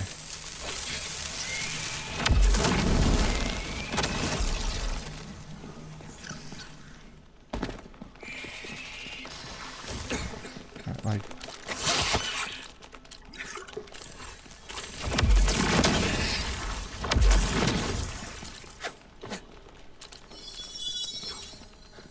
okay.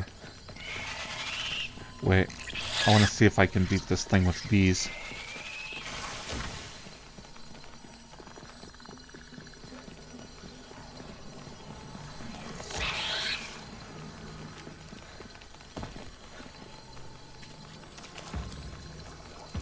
If I can find it. Come on, Nariu. I'm gonna bribe you to leave me alone. That's my interpretation of what I'm planning on doing.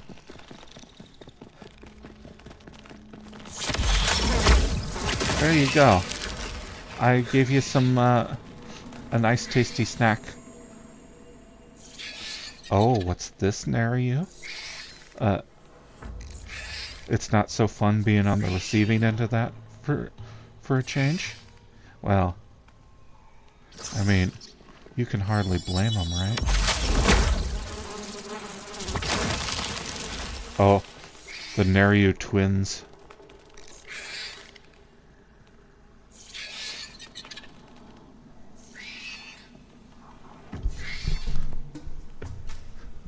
I bet you'd rather be weaving the spheres right now.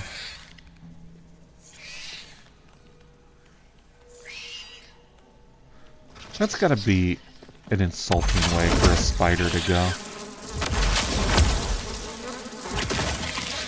Right, like, you've got this thing you do where you kill and eat insects, and that's your whole life. It's like, you're good at it. When some magician comes along, oh no, I'm sorry, magician, and decides that he's gonna troll you.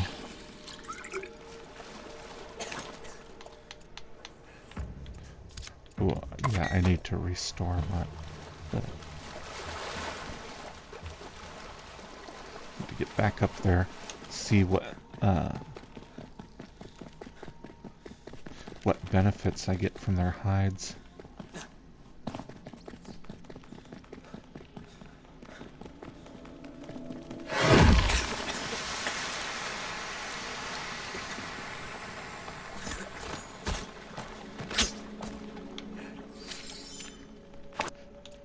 Fabled chitin, the widower spider. Oh, that's not super necessary for me.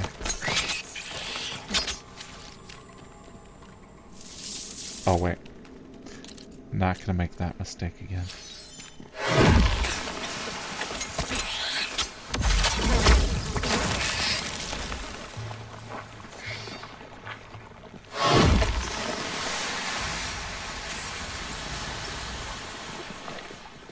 Alright.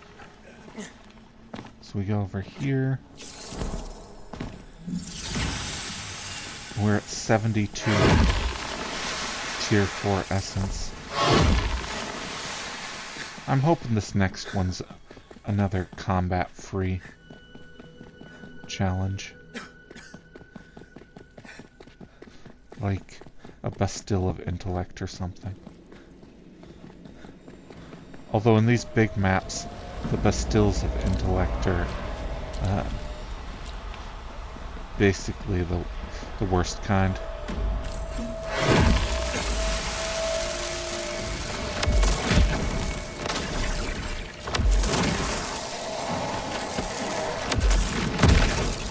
Oh, alright, I am definitely giving up. I don't want to do this.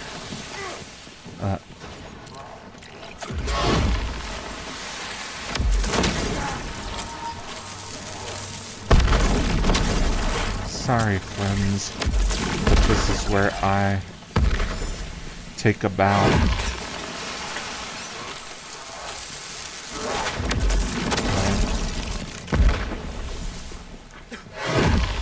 Well, I could look at the map and see what's coming up.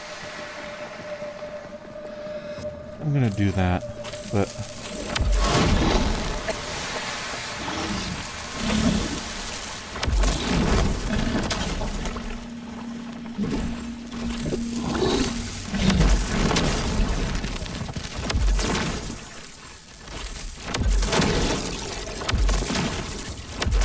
Oh, a giant frog is creepy. I don't like that at all.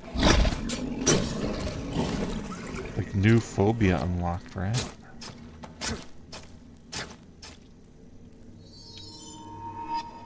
Okay, let's take a look at the map.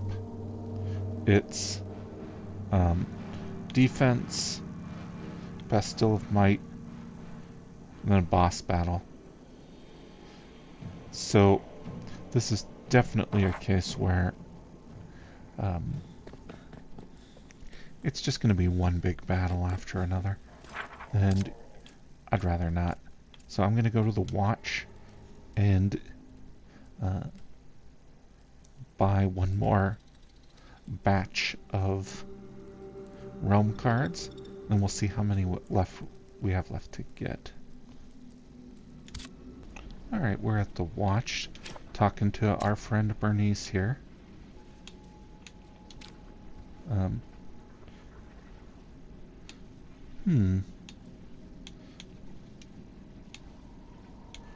Oh, crafting. Okay. Yeah, we could use the upgrade bench to upgrade our equipment. I'm not going to worry about that, though. Okay, so we had 4 left, including the boss rush. Except we're not going to bother with the boss rush because I happen to know where the portal for the boss rush is. It's here in the watch. Also, the boss rush is just a terrible waste of time. Hell, let's do it right now. Get it over with.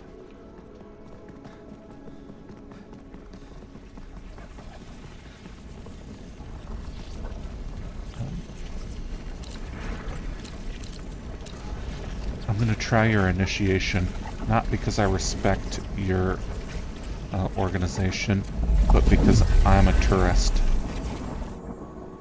That's what this is about. Tourism. Alright, let me pause. Alright, see? Little boss rush realm. Difficulty 50. We might do okay in this boss rush. Like, maybe not great, but we'll probably do credibly enough.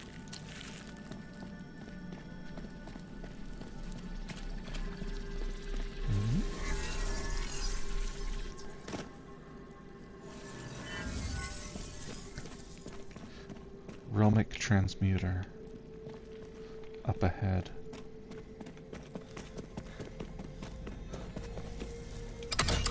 You shouldn't have given me this chance. I'm gonna play a Tempest Apogean, which I suppose technically, well, I just said I was gonna play them. I didn't promise I was gonna play them all in a place where it'd be interesting.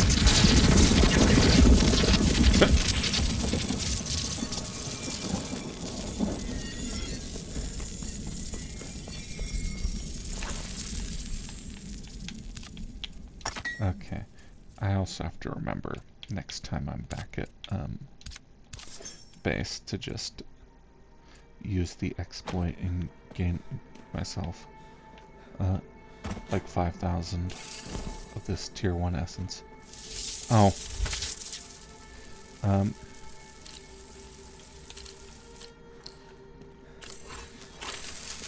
It's another Jotun. Ooh. I am doing significant damage to this thing.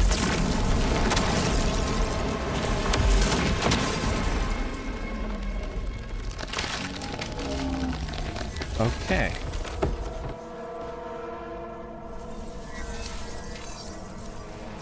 Oh.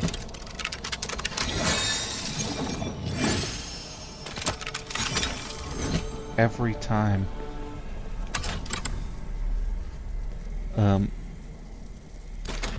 Well, Tempest Apogean was a waste then. I'll make another one when I get back to base. Oh, this one's a pain.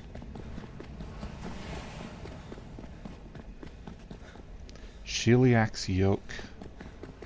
What am I, a yoke to you?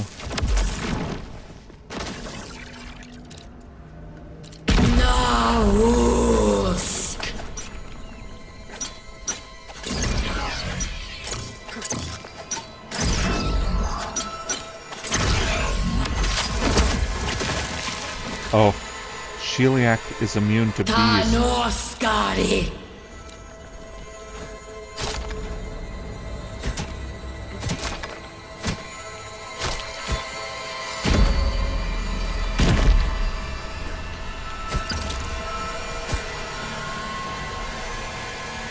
Alright. I'm gonna hide behind this column.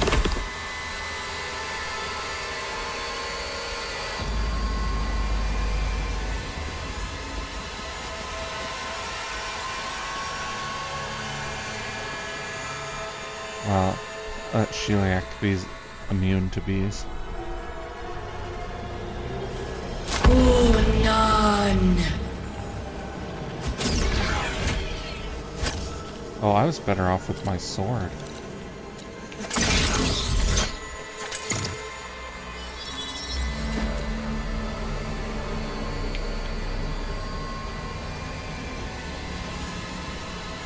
Hello, son.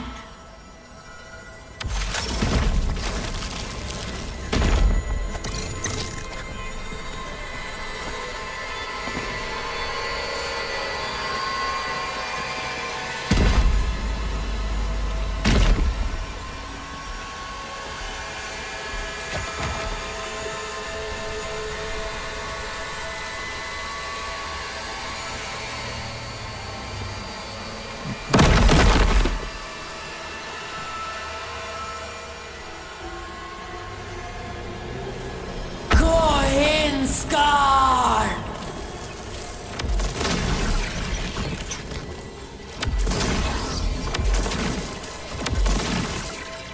There you go. Oh, Celiac. I do apologize. A Deep Feywilds card has been played. What's the effect of that?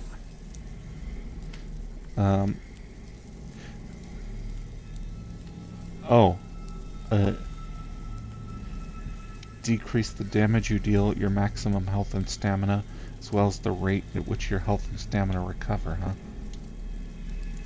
Take that.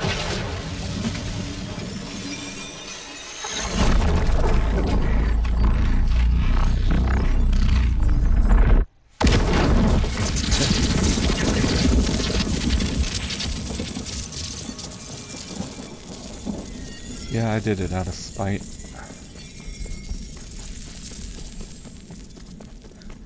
Although I am not gaining any essence from this.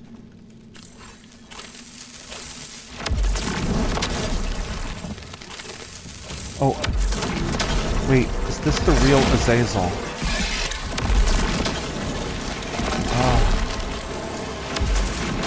No, this is just a Fey illusion of Azazel. So when we eat this thing, we won't be eating human meat. Oh shit.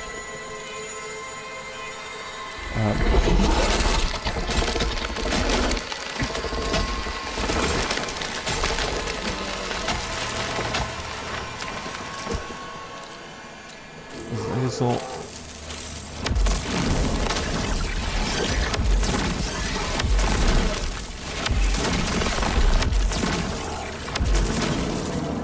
There.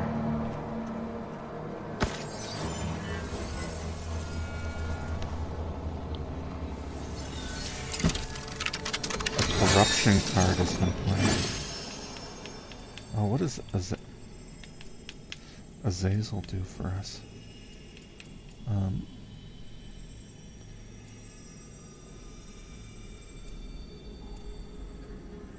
Oh, I could have swore that his hide gave us magic previously.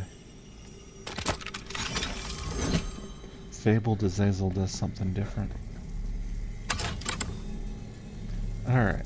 Damage of your melee attacks is increased. Your health regeneration is severely decreased. Okay.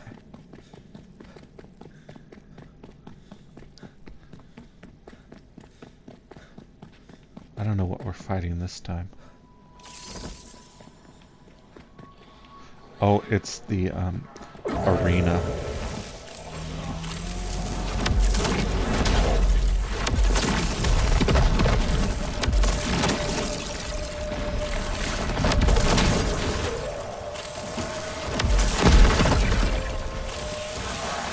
I'm just gonna hurl AoEs everywhere.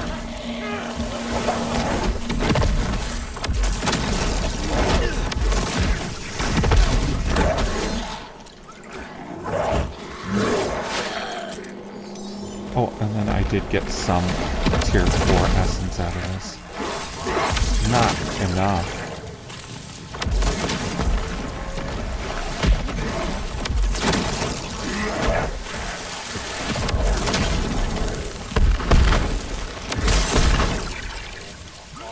Wave 4 has been completed. Oh no! I left some of that essence on the table there. Oh, Tempest Apogean. That's exactly the card I would have played if you gave me a choice.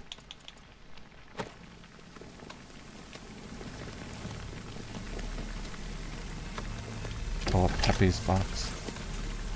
I could send all this stuff to my Pepe's box, but I'm not going to worry. Well, no, I should. Okay. Oh, what's this one going to be?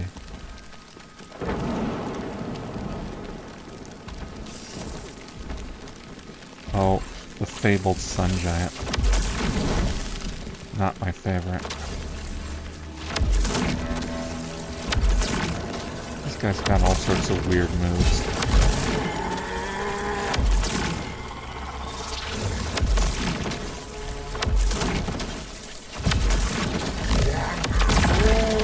See, look at that. What is that?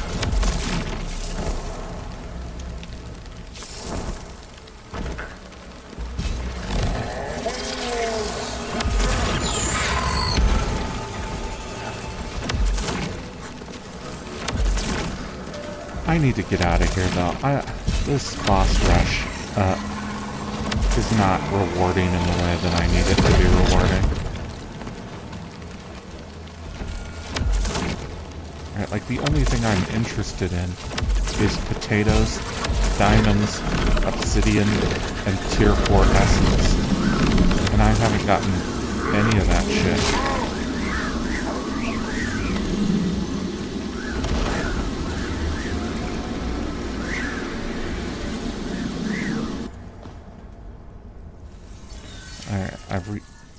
A hearth card has been played. I don't.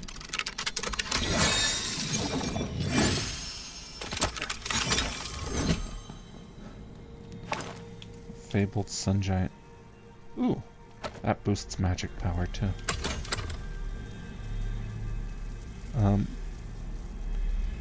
Prolong the effects of a meal. Grow tired and slowly and recover health and stamina more quickly. Oh, this is an advantage to me.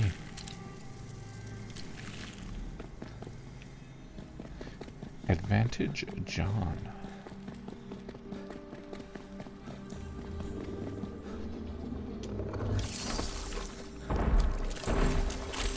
Oh.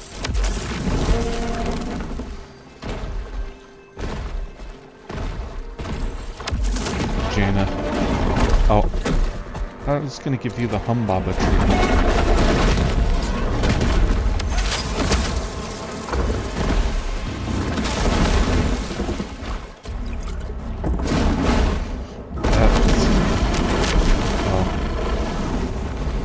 Thinking about the terrible slander I'm doing to Humbaba.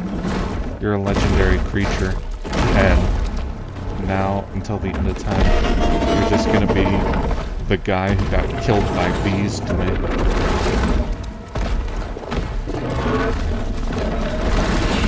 How those bees working out for you, Jana?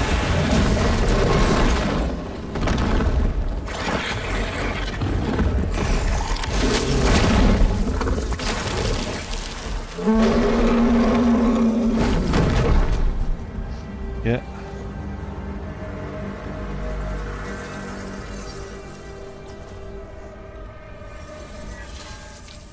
A Blood Moon card has been played.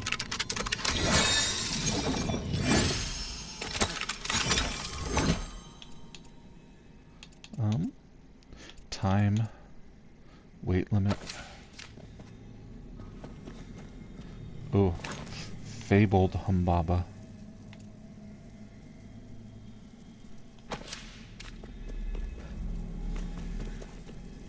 Alright, what does Blood Moon do?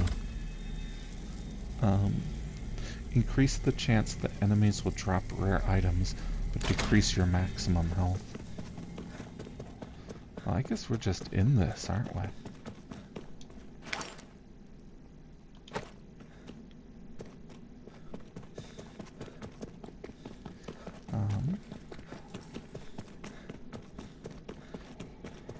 I'd just as soon be somewhere else, though. But the thing about a boss rush is you gotta go as far as you can go. Oh. Jabberwock. You're the worst, Jabberwock. Actually, I do think he's among the more annoying of the enemies. There. Quit dodging my bees. There we go.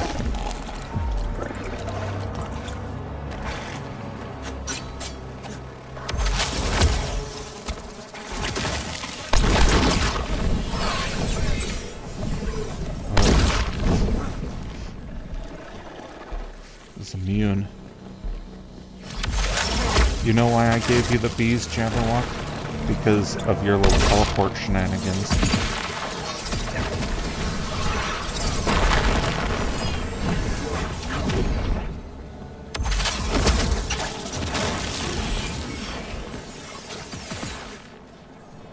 Right, like wherever you are, you're still getting attacked by bees.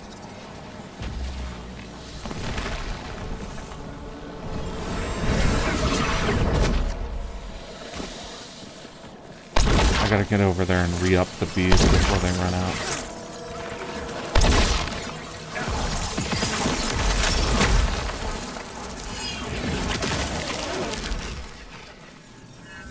I'm just insulting these creatures at this point now.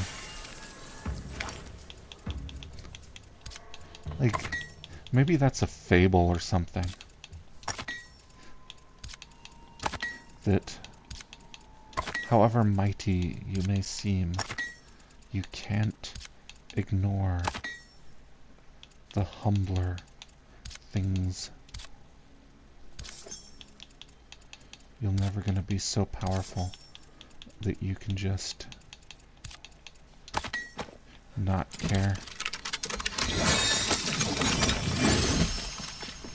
Alright. Put as much of that in the Pepe's box as possible. Oh, Blood Moon is active again.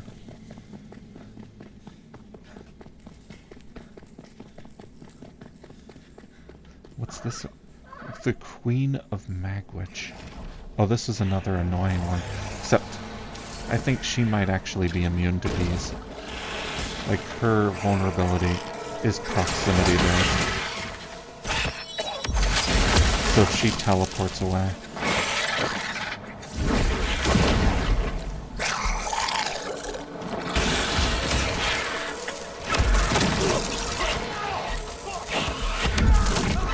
Alright, I made it as far as I'm gonna make it in the boss rush. Yeah, she is immune.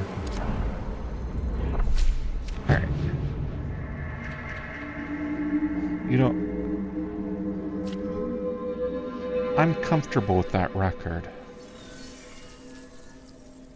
Like, I'm not gonna start over. Highest wave reached 7. Oh, then it's gonna take me back to the watch.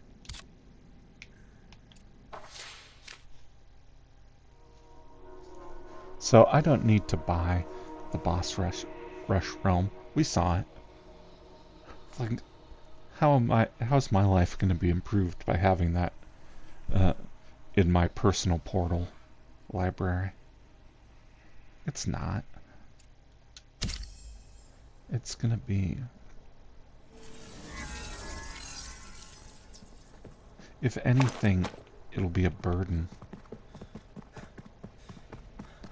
Although I'm gonna see if I get street cred with those guys.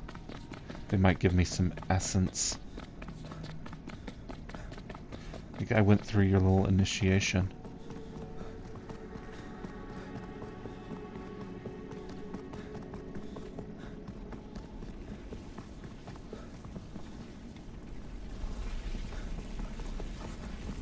Oh no.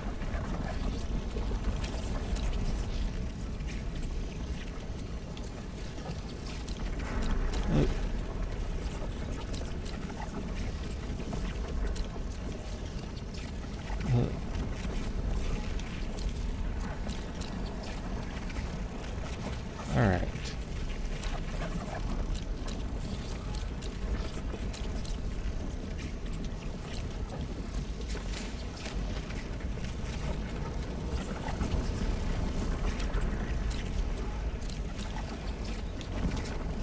Oh, I turned it in, but I didn't get anything for it.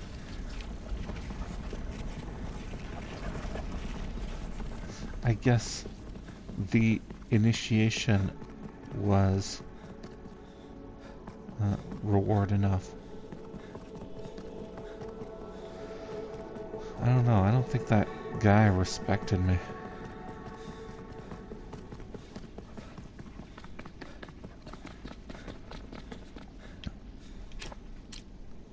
Alright. Major realm cards. I'm gonna do hunt realms. We might be able to get some good materials from those. Alright. Back at it. Back to the respite. Alright, we are back in the respite. I'm just gonna do our ritual of unloading things into boxes. And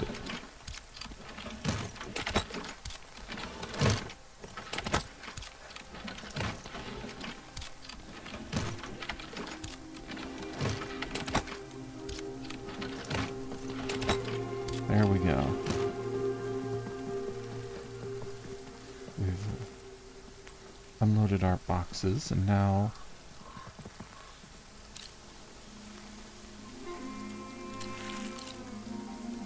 I got oh right, we need essence.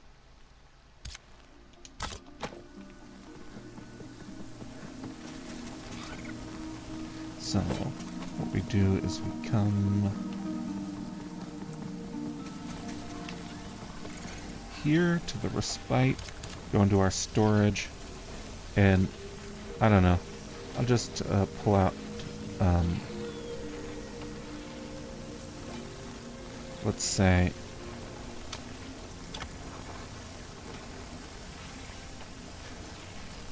5,000. I can't even move, but I can hook shot.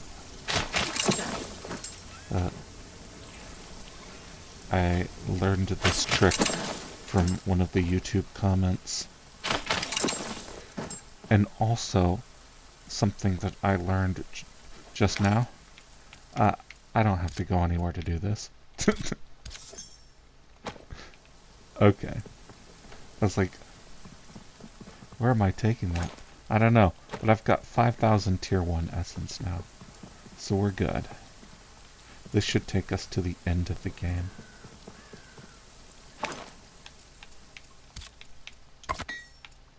Especially since I promised you the end would be soon.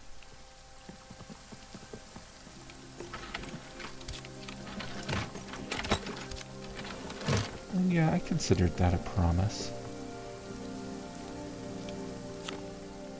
Alright, let's make something tier 3. Aromatic and dough. So,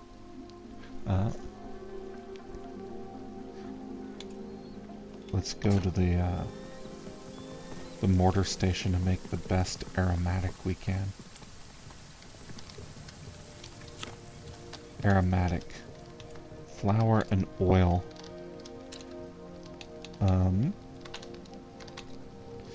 Marigold? Oh, okay. So, oil, we need seeds for that.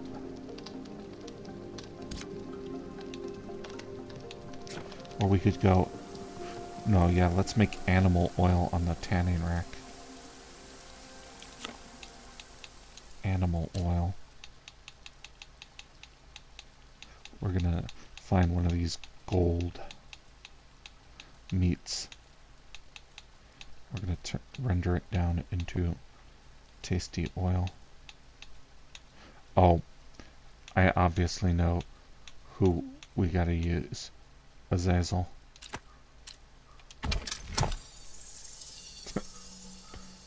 Sorry, Azazel. Well, I say I'm sorry, but do I really mean it?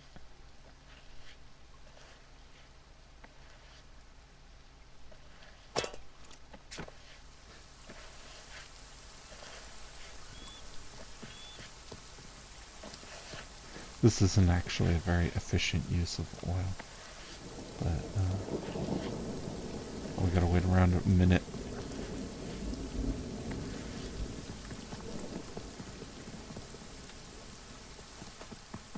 So, I present myself as a decent, humane person, but let's just keep stock. Oh yeah, while I was paused, I decided I was gonna put a rustic chandelier right above my bed. I also put this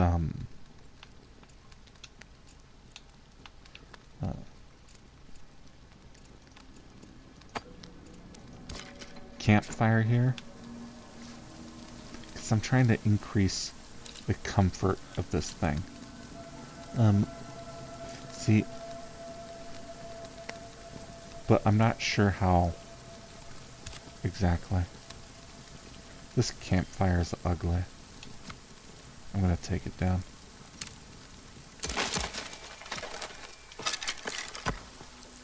Alright. Yeah, I made a cuck chair out of an elder Jotun, and I keep eating Azazel as a joke. But like, that'd be a cruel joke in real life.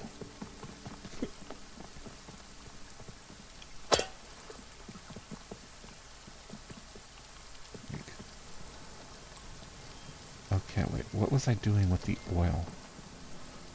Oh, right, I was turning it into an aromatic. Marigold and Azazel.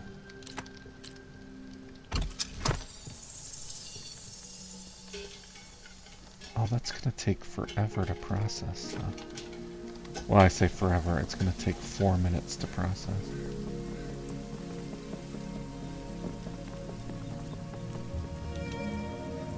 Sleep until dawn.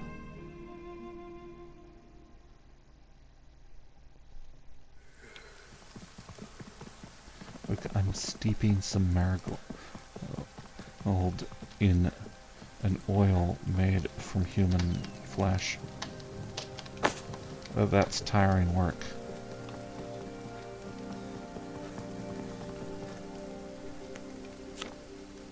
Okay, and then the cooking station.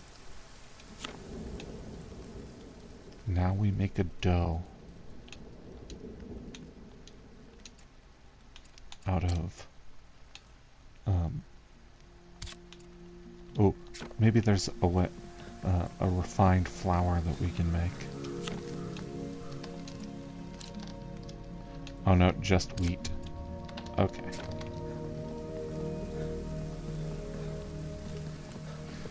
That's the only thing that lets us turn into flour. In a way, it's kind of a relief.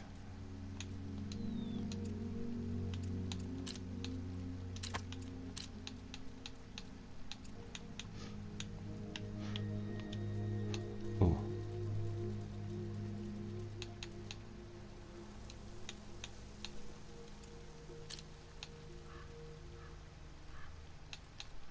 Snapdragon oil and refined flour. Oh, I gotta choose them.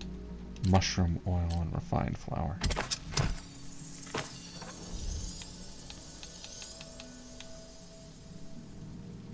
Okay, there's the injury salves. I'll make some of those too. The artisanal loaf. Aromatic marigold dough wheat.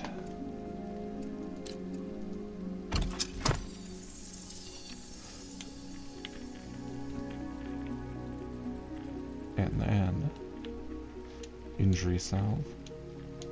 Oh, just fiber.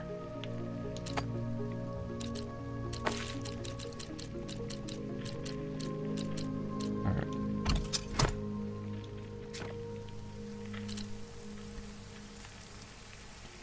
Oh, I gotta get these aromatics out of my wheel here.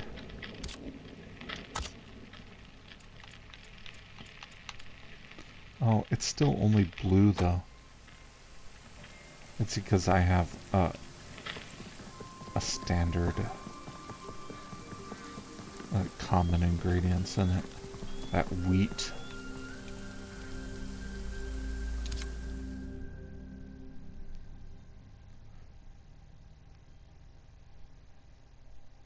Alright. There we go. And now I am certain that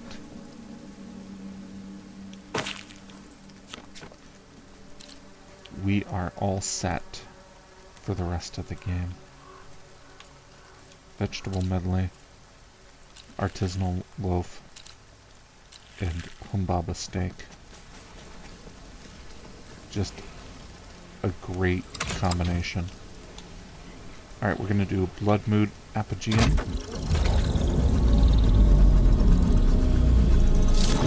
Although this is dawn, so who knows what it's gonna look like at dawn.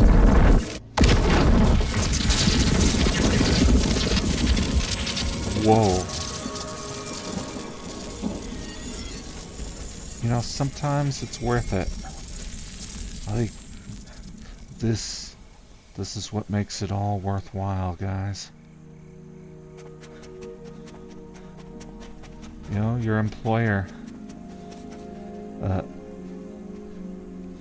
Did you ever think that when you joined up with the mission that this was going to be waiting for you? Your employer dares what others do not. Okay. Well, the light of the sun never comes. Would you guys like it if I left it like this? No? Okay. Deep Feywilds. The weather is unpredictably hostile and day never comes.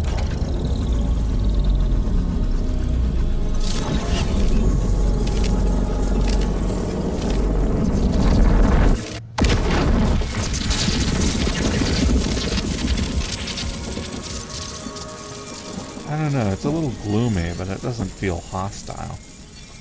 And again, it did say unpredictably hostile. And I don't know, I guess I'm predicting it right now and it's not happening. Alright.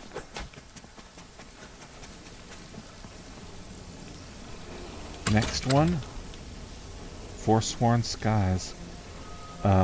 Ooh, the sky is enraged. This wasn't even actually one of the ones that I meant to do.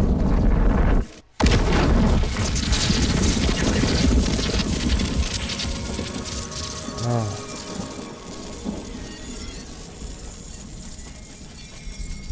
Talk about orbiting Uranus, am I right? Sorry, that was immature. Dragon's Horde Apogeian. Will find rare gems, ore, and fantastic resources. Oh.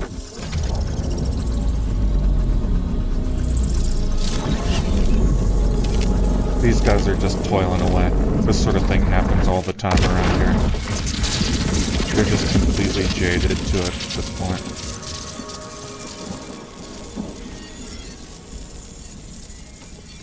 Well, yep. Boss is changing the weather again. Guys, I'm not actually changing the weather. I'm just shifting us into a close alternate dimension where the weather is different. It's a minor effect, barely worth noticing. Hearth card. Oh, I should play that last as like a reward to the guys. Alright, Hunter Eminent.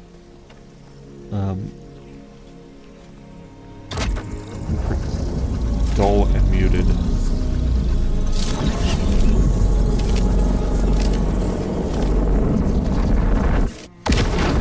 I mean, these are all the effects that we've seen before. The Eminent card is just the regular card, but with a stronger modifier. Maleficate. Alright. Night is perpetual with an atmosphere of evil. You guys ready for the atmosphere of evil? It's coming. Dude, I'm doing it.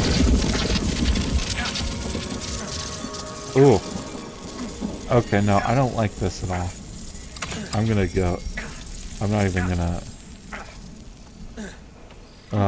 no visual effect on the realm. Increased dodge distance and reduced dodge stamina. Okay.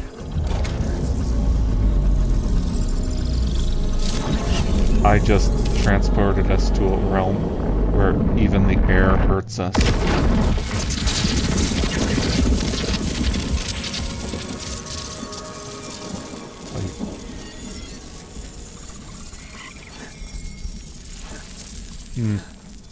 I don't know. I don't notice a big enough difference to call for a realm card there. Settler Apogean. Oh, maybe I should use that because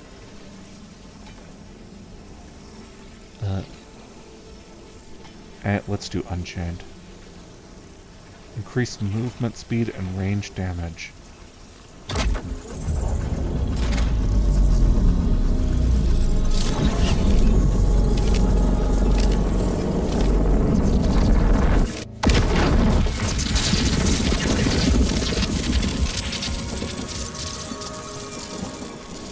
You know what? I do feel faster.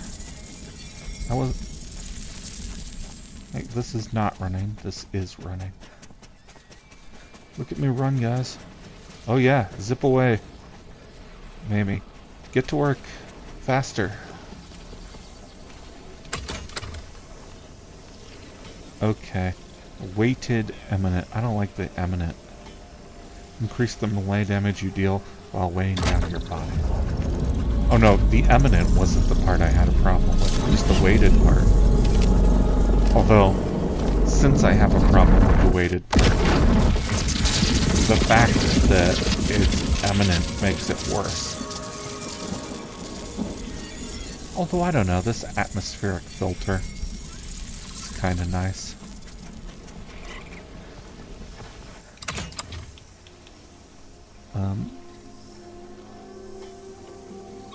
But we're not going to wait around for the Celestial. Okay, Will-o'-the-Wisps.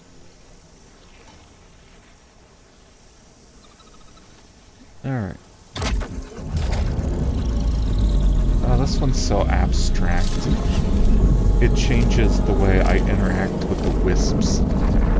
But I hate trying to interact with the wisps, so it has no effect for me.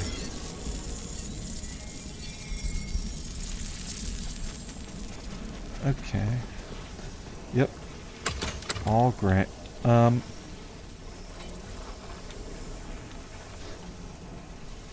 I'll do Settler Apogee first.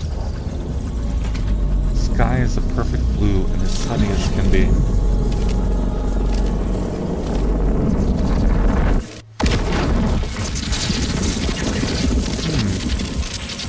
Perfect, you say? I don't know. I could see some spots on that.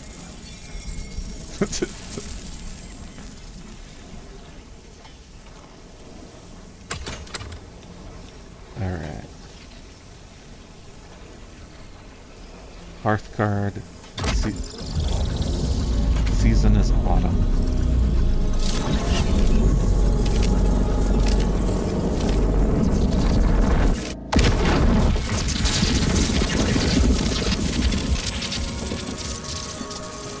Okay, so we are going to Hollowed Moor next. That's the last of the pre-constructed maps that we haven't been to. And so we're just going to pop in there and take a look around, go to the Essence Trader. See if we can't get our potato, diamond, or obsidian. Alright. Pause that until we pick up. Alright, welcome to Hollowed Moor. It's the swamp map that we've seen a million times. But it's got some unique things to it, like whatever that is. Alright, let me look, see if I can't find an Essence Trader. Battlefield Ruins.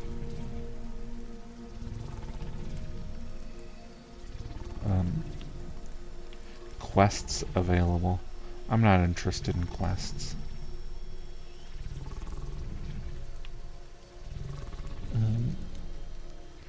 Let's go.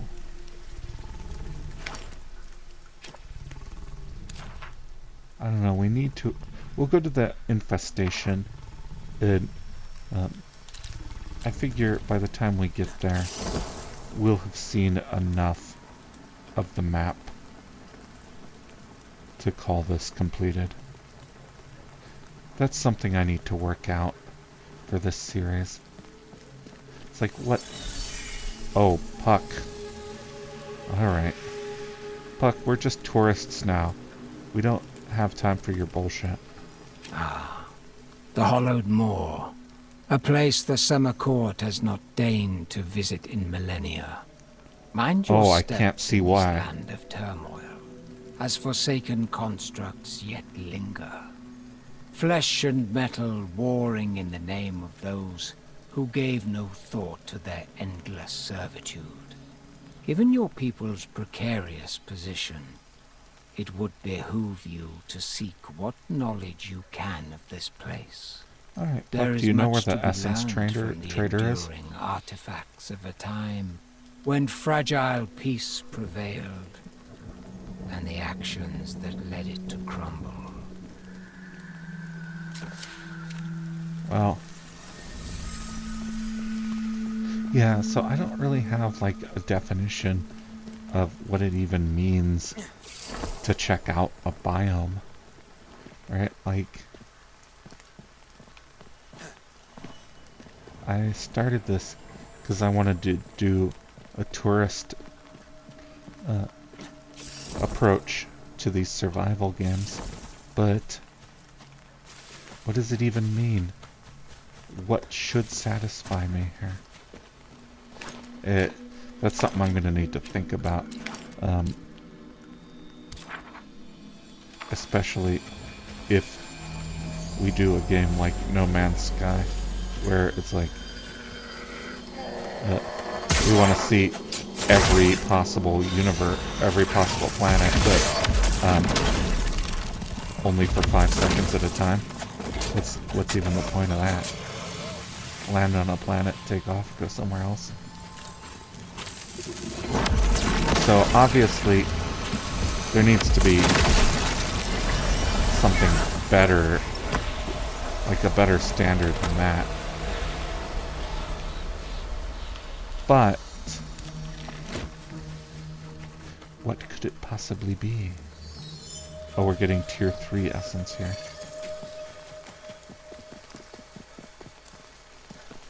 Not something we need a terrible lot of. Well, I'm satisfied that I've seen enough of the Hollow Moor. So, back to Respite.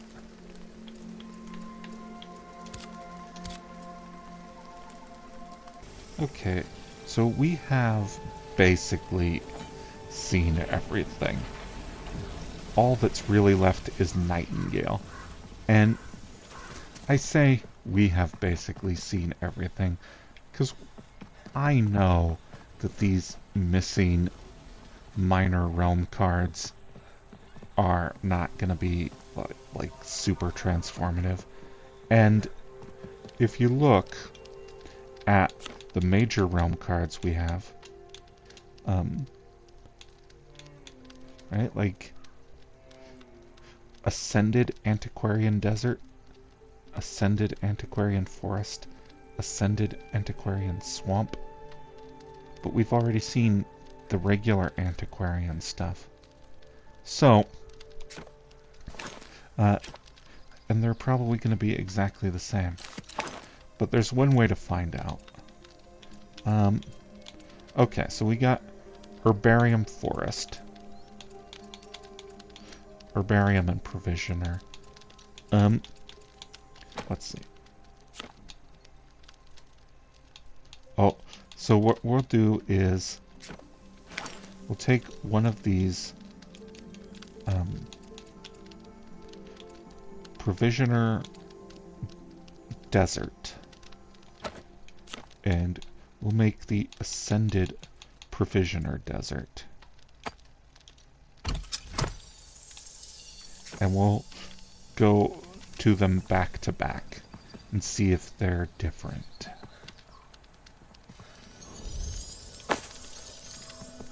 Like, they're going to be different in the difference in levels, but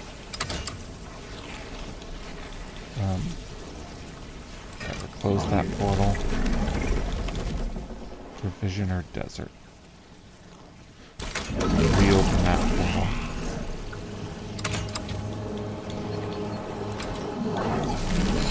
And then Ascended Provisioner Desert.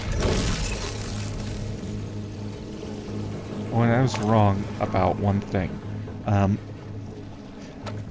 It doesn't respawn every time you generate a new world. It respawns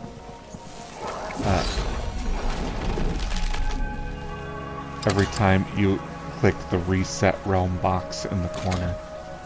So, oh, you know something silly? This is the Provisioner Desert. This place that we've been this whole time. So we can just take a look around. What I'll do is I'll cleanse this. Well, no, I mean, we already know what this looks like. I'm going to go into the Ascended Provisioner Desert now. Oh, wait, does this place have a an essence trader that we found?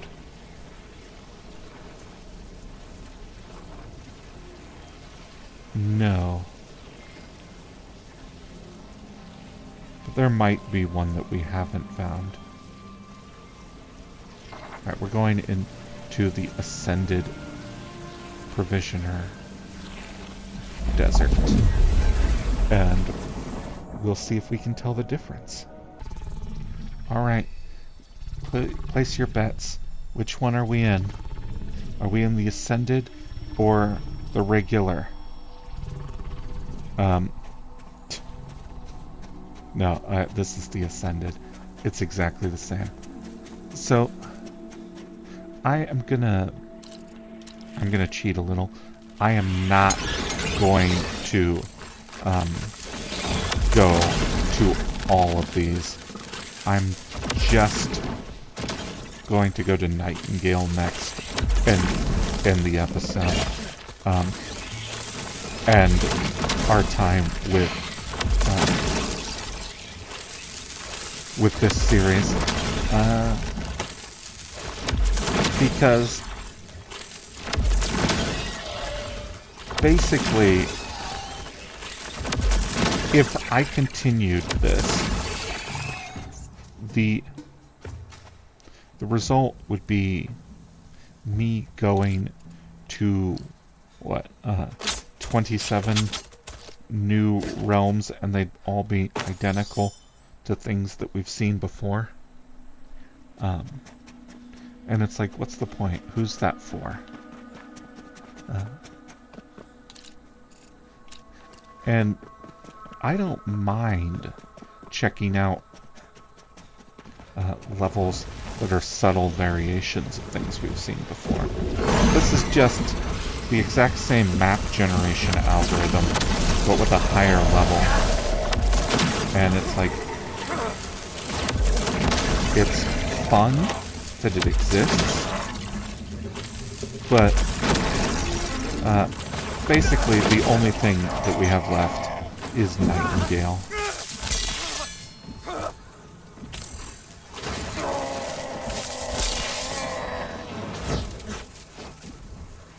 Oh, did I somehow switch my spells? There we go.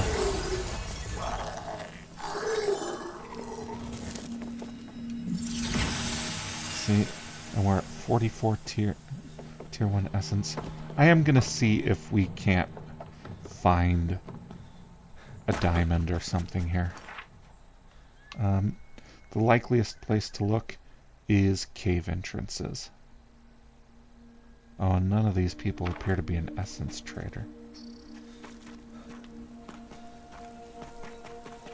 Alright, we're gonna go to this cave entrance.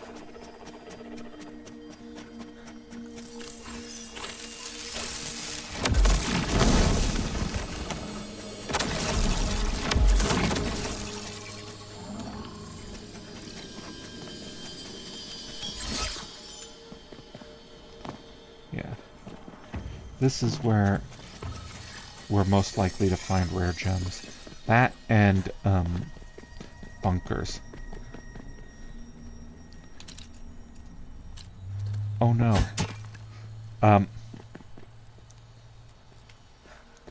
I forgot that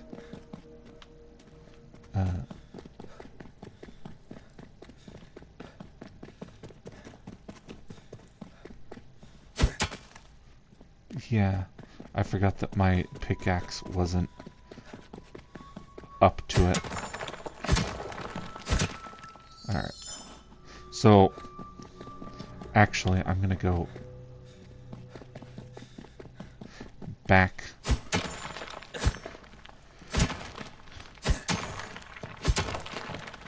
And no, I was like, am I gonna go back to build? Oh, this is almost certainly diamond. Alright, I want a diamond. So I'm gonna go back to Respite, get myself a level 100 pickaxe, then come back and mine the hell out of these things. Alright, pause and pick up. Alright, so this is a bit nostalgic, isn't it? This is going to be our last little bit of equipment grinding. We need a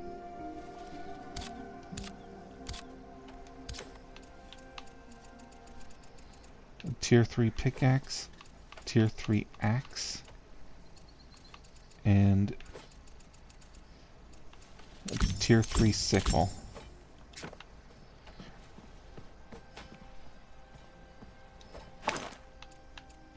That we can gather all of the valuable things that unequip, unequip,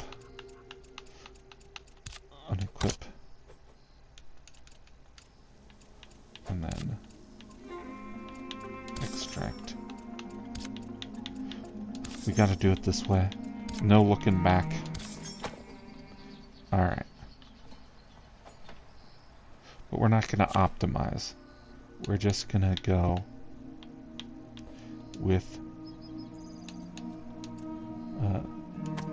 whatever. Oh, well, I say we're not going to optimize, but we are going to make sure that all of our stuff is tier 4. like we're not gonna worry about a tier 1 cut gem. Cut gem Ethereum.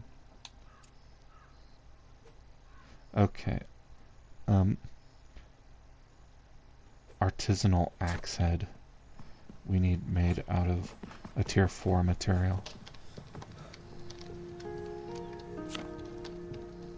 Wait, axe head?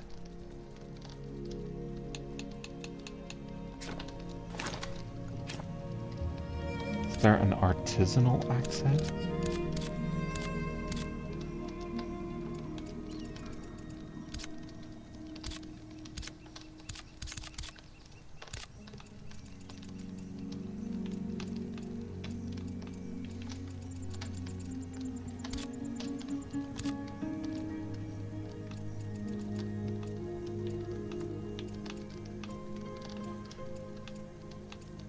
Let me double check the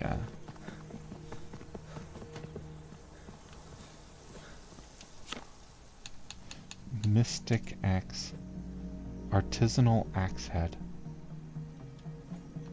I'm gonna do is I'm gonna build a regular axe head and see if that counts.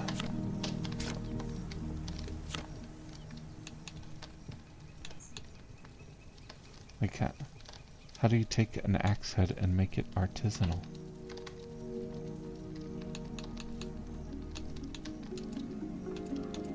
Ingot.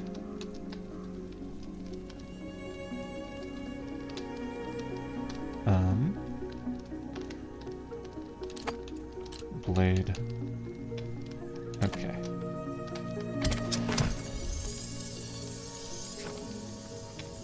There we go.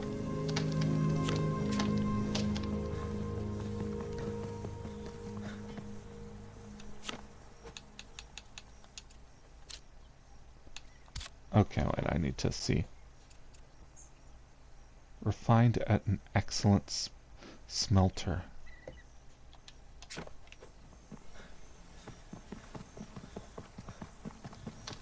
This is an excellent smelter.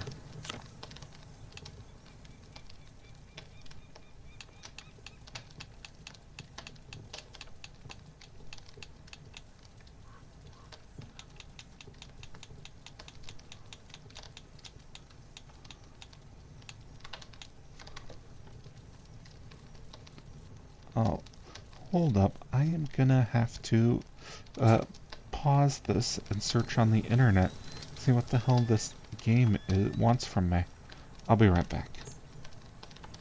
Well, I looked online. I do not see how those recipes unlock. Progression.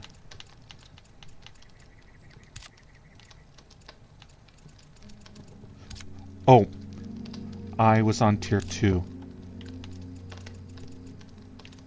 That's what it was. Oops. I was like, what? Alright, never mind. I found it. Artisanal axe head. We take our... Okay, let's get a better filigree in here too. A wire.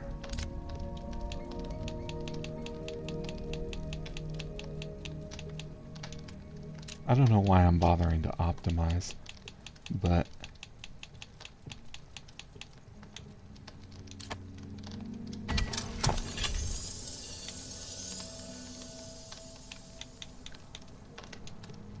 filigree.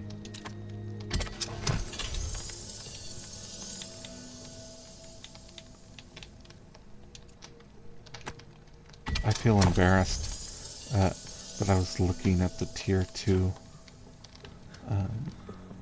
crafting recipes, trying to figure out why I couldn't find the tier 3 ingredient. Okay. Artisanal axe head. Tier 5. Tier 4.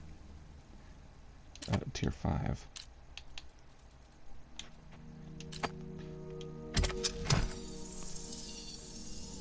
Okay, and then we go to mining pick. And what are we missing? A counterbalance.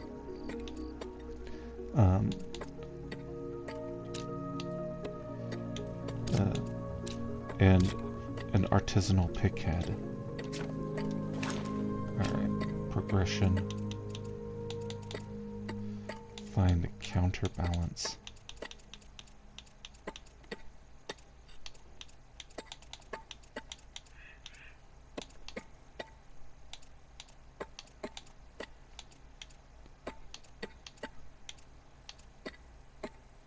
Alright, let's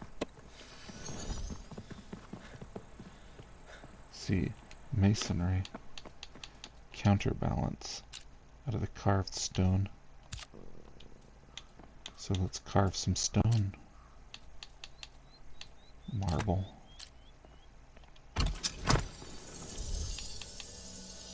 Counterbalance.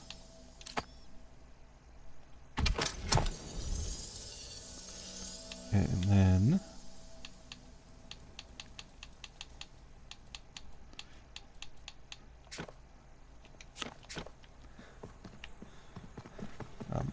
oh, let's take a look and see what this axe turned out to be. 70. I'm gonna have to enchant it to get it up to 100. So I only need to enchant it a little to get it up to 75.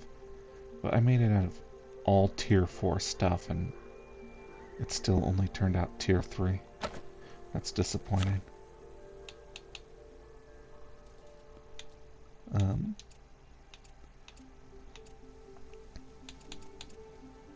So, artisanal pickhead.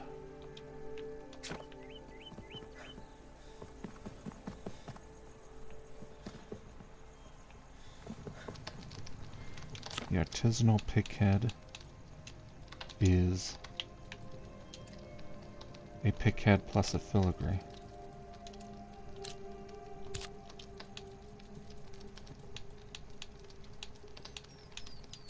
Pickhead is an ingot and a metal tip.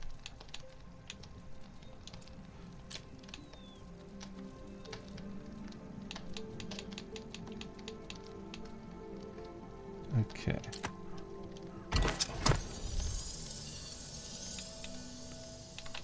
A pickhead. Alright. I'm looking for maximum melee damage. 14. And the metal tip is 14.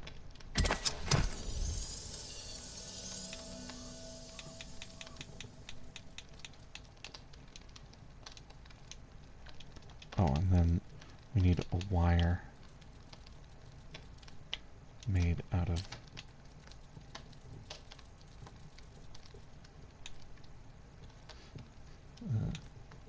a top tier ingot so that we could filigree out of that ingot and get the artisan pickhead. Oh. Alright.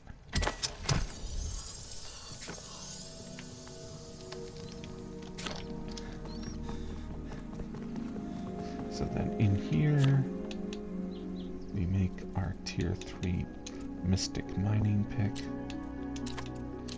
Handle, counterbalance, cut gem.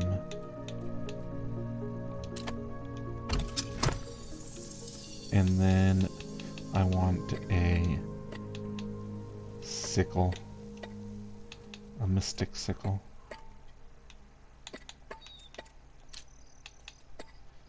Alright.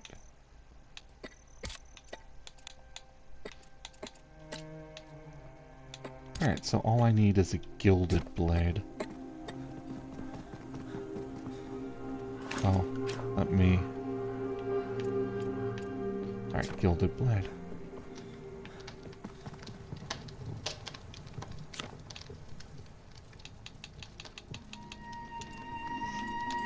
blade. Yeah, why not? And then a precious metal.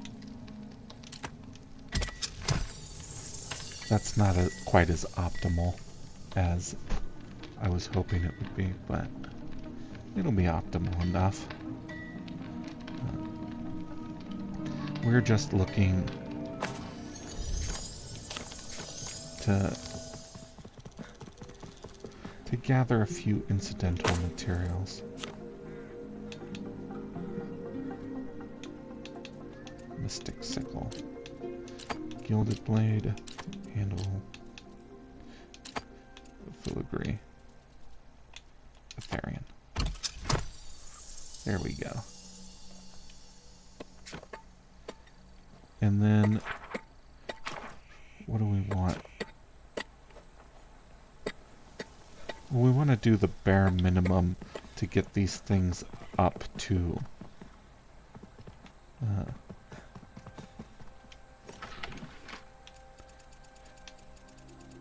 a gear rating of 100. And I have an idea for that.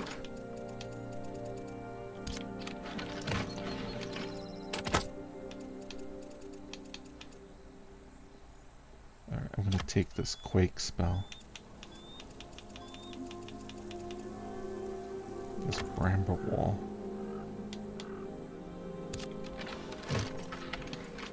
But voila. Stamina regeneration. Oh, that's actually pretty good to put on our tools anyway.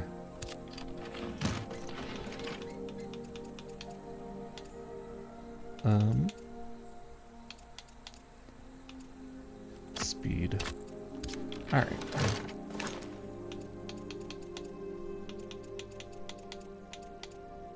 Stamina regeneration to the pickaxe.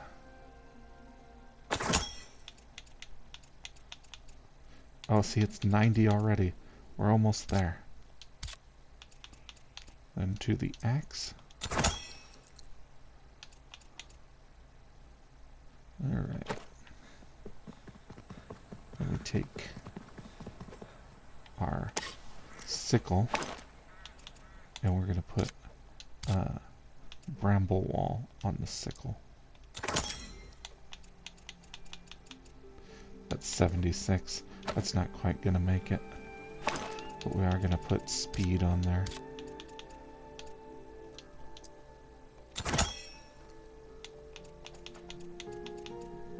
$96. Okay. So 2 spells on each of these should work. But let's see if we can't get charms. Those are more useful. Essence. No.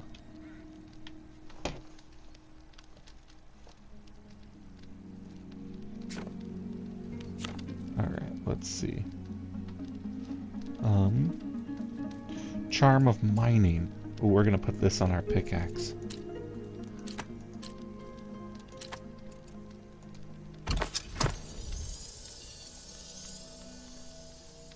And actually, I know exactly what I want to put on my axe. The charm of the lumberjack.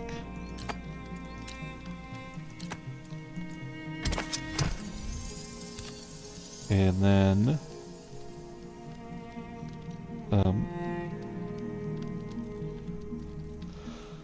you know, I think there is one for sickles too.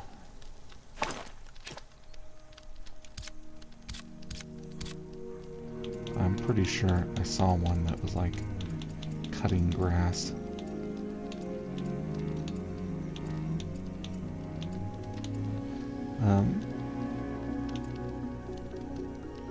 Yeah, charm of bounty. Alright, what do I... Oh, I've already got it.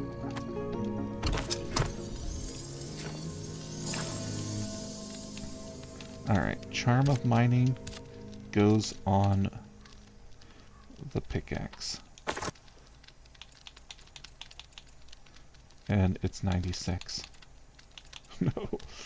That charm of bounty goes on the sickle. But that's 102. And the charm of the lumberjack goes on my axe. And that's 96. So I need a enchantment.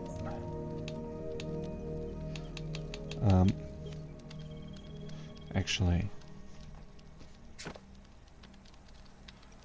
the best enchantment for any of these is Oberon's Bounty. So we need 2 weak human seals.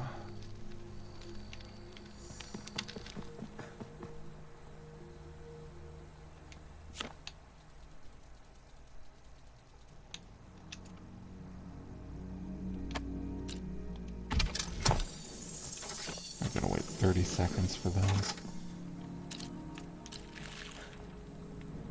Eating up some humbaba.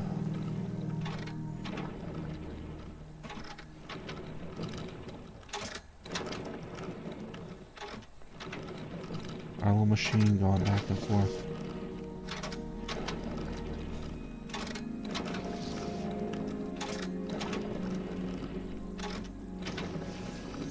Incredibly not pointless thing for it to have done.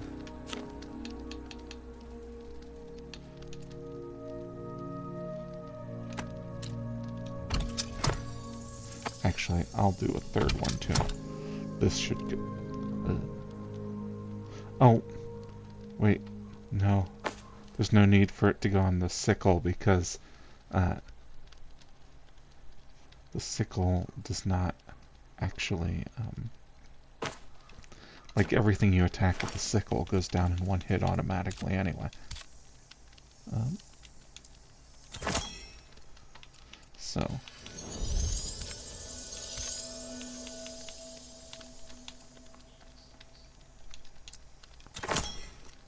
And then this quake, I'm gonna apply to my sword, get rid of shockwave.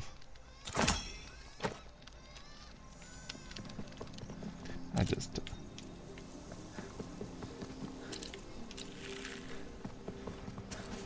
Alright, then back into here. Alright. You may recognize this as the Ascended Realm. Alright, so here's our... Oh wait. See if we can't find some special trees.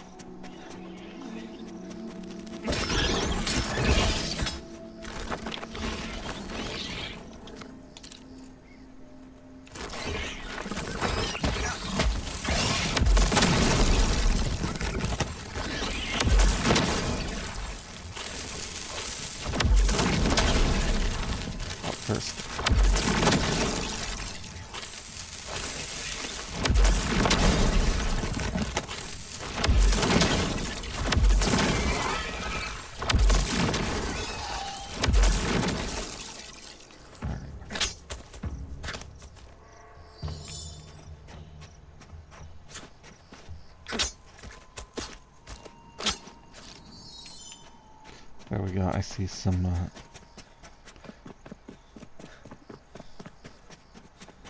tier 3 trees over here.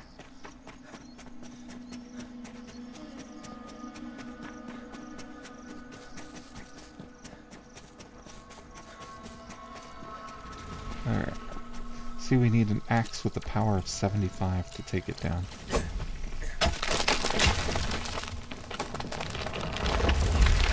Oh, and then it went over in one hit. Okay. Well, you're not going to see the strength of Oberon's Bounty with this sort of thing. Right, like, I've got a spell, and what it does is dramatically increases the damage dealt to trees and things.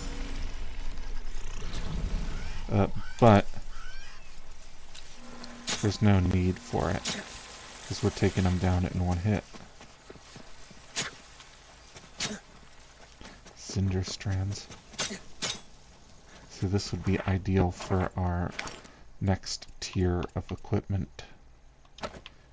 You know, it's not that important.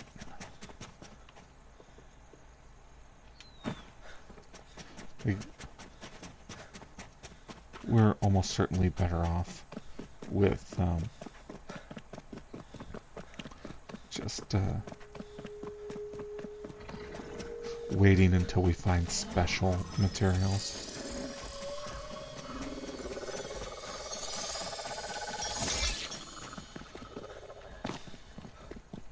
Alright, we're gonna go in here. We're gonna cut our way into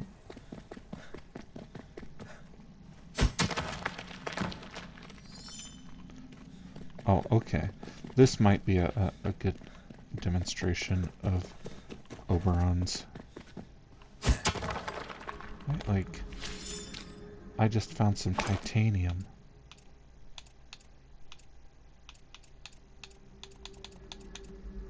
Right, that's some good melee damage. But then we charge up that hit, and it gets the whole rock in one hit.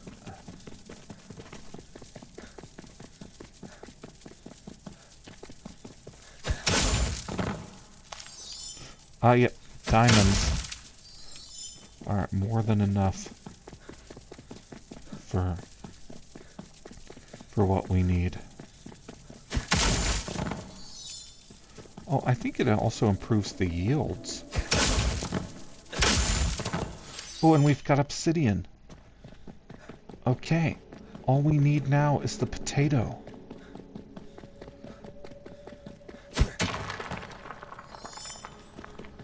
That's the only thing standing between us and our goal, is one potato. Oh no. Is this a sign that I should do all of the ascended levels too? No, it is not a sign. I'm not going to do that. That's going to waste all of our time. Like, I don't know what. In fact, I'm probably not even going to do the farm. Like, it's like all I got to do is find a potato. Where would I even begin looking for such a thing? Right, like, do you see anywhere likelier than something like this to be potato country? And it's like, no, obviously not. It's got to be an essence trader somewhere who has one.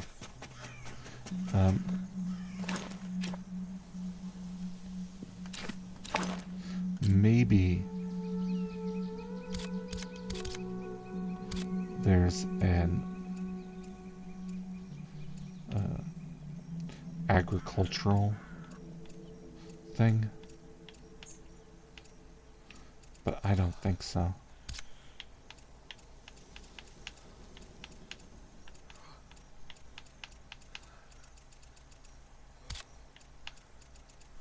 Right, like, yeah, I'm not gonna try and find a potato. I'm gonna go back to Respite and build the ones that we can build and be satisfied with that. Maybe we'll find a potato in Nightingale City. We'll look around for one.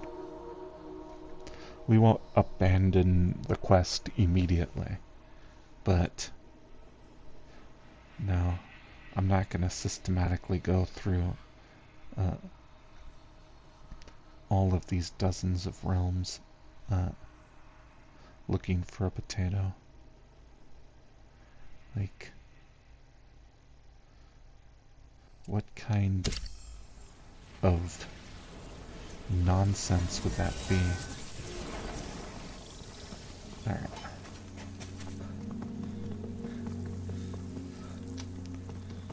I'm also not going to bother with the usual ritual of sorting stuff. Just gonna put it all in this chest. We've got 3 more. That's enough to take us where we need to go. Alright.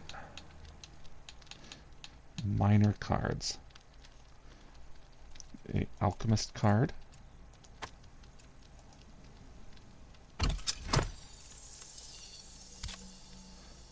The, oh no, I don't remember what it was. Oh, ghost card. Obsidian glass. Okay, I gotta make that, though. The utopian apogean. Alright, go make some obsidian glass.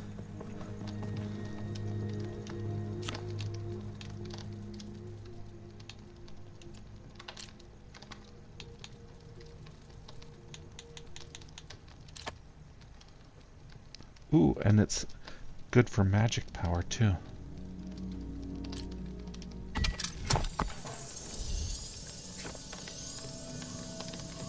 Okay.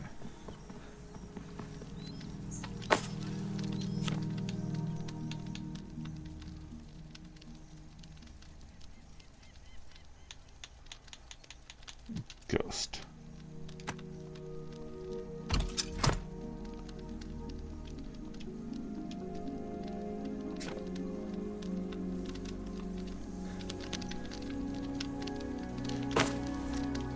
Oh, and then I'm going to build a couple of Tempest Apogeans. One for Nightingale, and then a few to just have handy. Alright, I'll be back. Gonna go take a nap.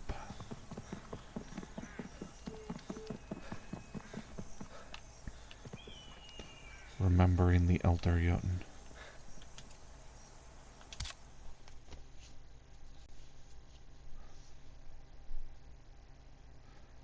Okay, our nap is done, which means that our enchanting table should also be done.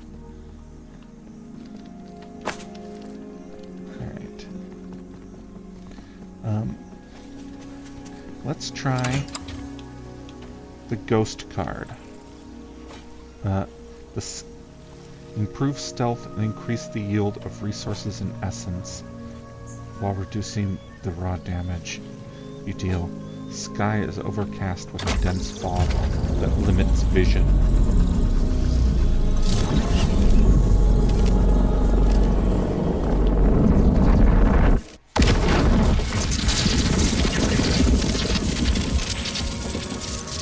Oh man, what is this? San Francisco Rush?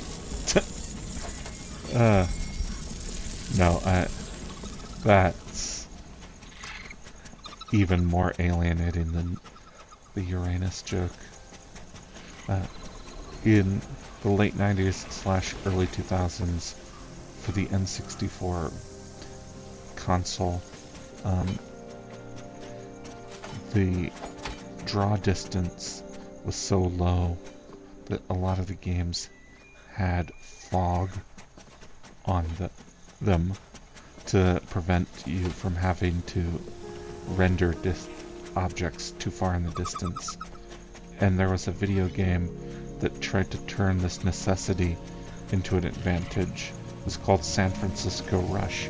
It was a racing game based in San Francisco, famous for its foggy weather.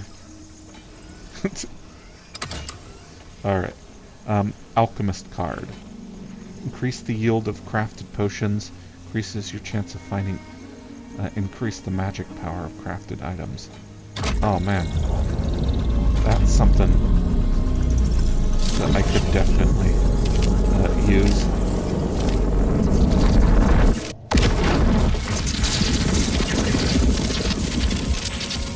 What's my...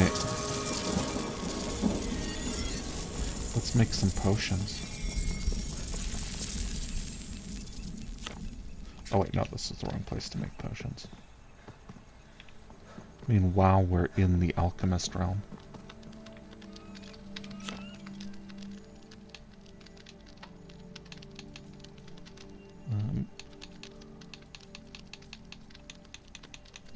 Great health potion. Great health potion, man.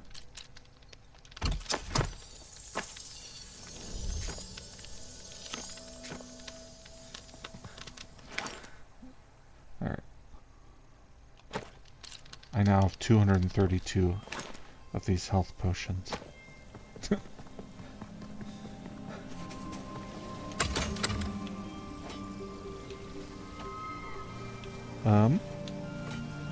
Alright, we're gonna... The Utopian Apogean card. There you go, guys. I'm sorry for changing the weather so often, summoning the dark gods, showing you Uranus. Take this Utopian Realm card as my gift. I'm going to Nightingale City. Probably never see any of you again. If I don't return, consider this encampment to be, belonging to you collectively. Alright. Through the transept portal to Nightingale City. We're gonna go... I should start up a new base in Nightingale City itself and just not bring any of my my people there. Like, sorry guys. I decided to go in a different direction. No. This is it. This is the end. This is the last thing we're gonna see together. Unless I stumble upon a potato, and then for pride's sake, I'm gonna have to go back and build the farm realm card. It's the only gap. The only thing we haven't done. Well, it's only 70 difficulty too. Should be easier to grind. Whoa! Ada Lovelace? We're just meeting eminent scientists from history. I'm nervous. I don't want to talk to Ada Lovelace. You're too cool. Stop being Ada Lovelace. Be a fictional character. Inventor of the digital computer. Okay. Well, yeah. You will remain precisely where you stand, not a step closer. Oh no, never meet your heroes, guys. I'm Lady Lovelace, Director of Operations for the Calcularia. Also, another fact that I know about Ada Lovelace is she was closely related to Lord Byron. But I don't remember the exact nature of the relationship. I think she was his daughter. Oh, this is going to bug me. I'm going to pause and look it up. Okay, yes, she is Lord Byron's daughter. Also, co-inventor of the computer. Author of the first computer program. An unfortunate wrangler of this blighted carnival we still call a city. Monitor their energy. Oh, but she's just giving us video game exposition at this point. I'm a friend of Quatermain. But where is the man himself, or the rest of the cavalry? Oh, it's the apocalypse out there. Lady Lovelace, yeah, I'm being all respectful. I never use noble titles, except when I'm being sarcastic, and I'm starstruck right now. Ah, there is no rescue, is it? Of course not. If you came to Nightingale seeking salvation, you'd best turn on your heels. There is none to be found here. What do you mean, Oizi's minions? What has affected the city? For millennia, Nightingale has been safeguarded from Fey intervention. The city no Fey may tread, we claimed with pride. But in our most vulnerable hour, the Queen of Hearts pounced. Oasis is powerless against the seal that protects us, but her minions are no Fey. While the Pale blocks our borders, her army strikes from within, emerging from the transepts. They offer no reason, no demands, only sheer, mindless mayhem, and with each passing day, hope is perverted into despair. Without hope, there is no magic to sustain our seal, and when the city's grounds are no longer hallowed, Oasis will be free to come and go as she pleases. Perhaps you could write some sort of computer program that hopes for us. Oh. Oh god. That's... Okay, how can we put a stop to Oasis's terror? Curie and the others waste time attempting to administer a city when they ought to be fighting a war. Morals are a luxury we cannot afford, for our enemy knows not the meaning of the word. Okay, it's just giving me a quest. Curie. I actually did remember that that Madame Curie is an NPC in this game. I forgot about Ada Lovelace there.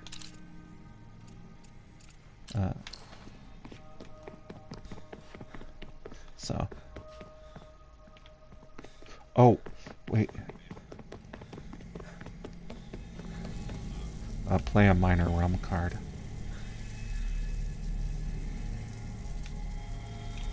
I want to do that.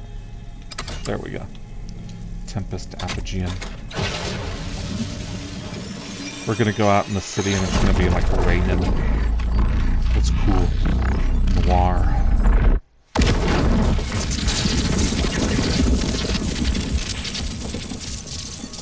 Our magic is gonna be stronger. So this is Nightingale. Oh, I'm acting surprised. I've seen this before, but you guys haven't, or some of you haven't. Some of you have, I'm sure. Some of you decided to click on a video about a video game you've never played and then watch it for 50 hours just so you could be spoiled on the end of the game. And I respect that a lot. Like,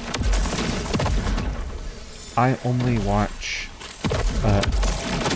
Let's Play videos of games I've already played or games I'm curious about playing, and then only long enough for me to decide whether or not I want to play them.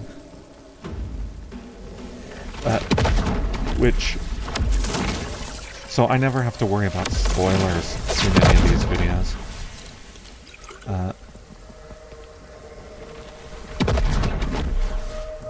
And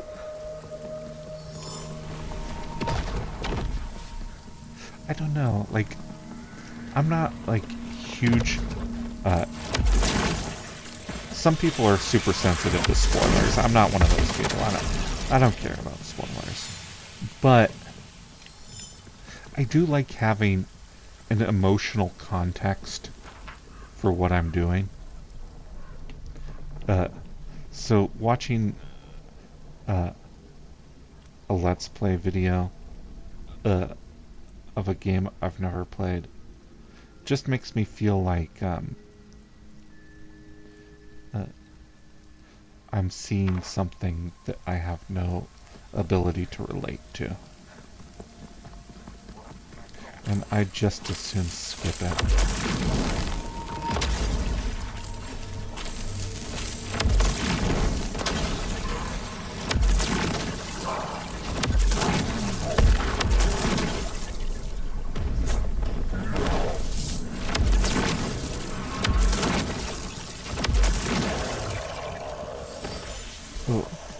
Yeah, this level 70 is the sweet spot in terms of my build. I could definitely go all the way to the end of the game with this, I think.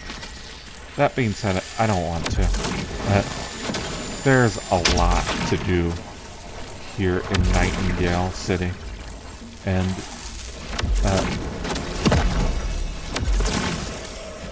you know, it's mostly in the form of fetch quests. You go through and you do the same sort of activities that you've been doing for 50 hours so far. You just do them in an urban environment. And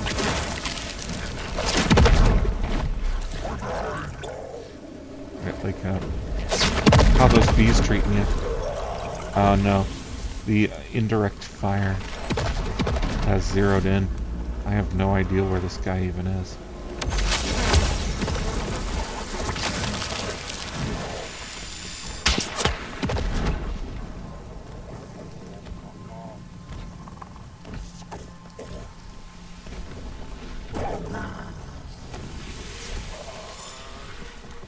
Okay.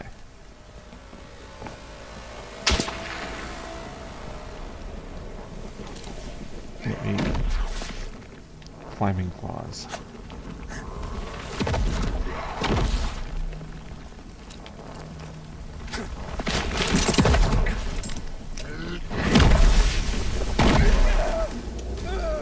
Oh. They stunned me.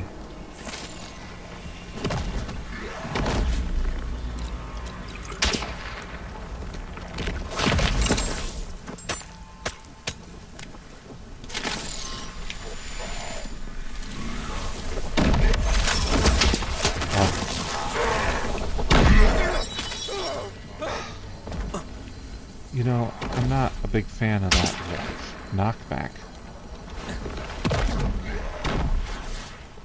See, house-to-house fighting here. Like urban warfare. It's a miserable slog. And my life is full of miserable slogs enough already.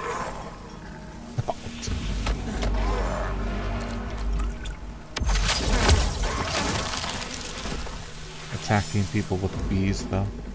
I'm gonna get up to 110 essence, and then I'm gonna go back to the watch and get the last of those realm cards. But I'm not gonna use them. I've made a determination that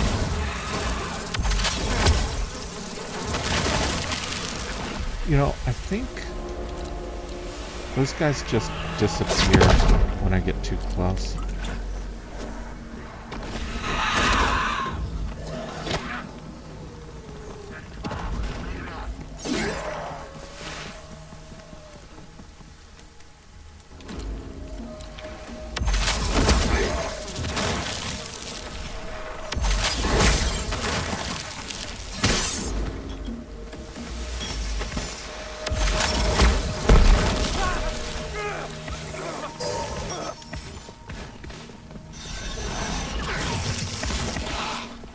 Okay, I just need 3 more essence.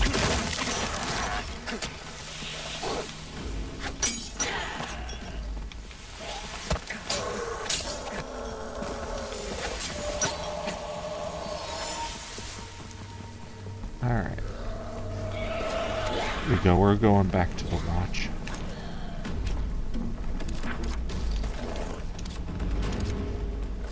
Well, that was Nightingale City. We didn't get to meet Marie Curie.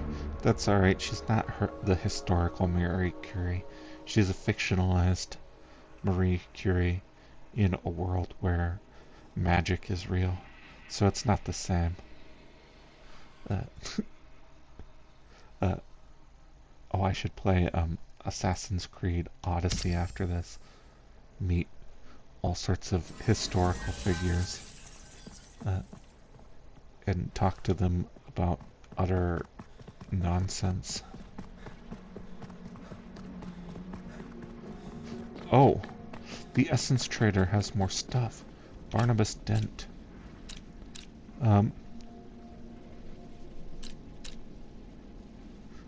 Okay. Tell me more about...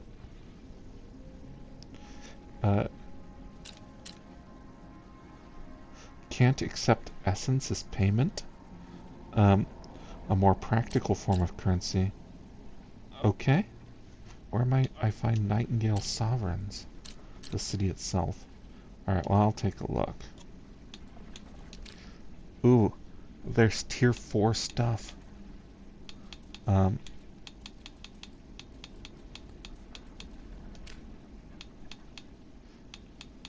that's cool.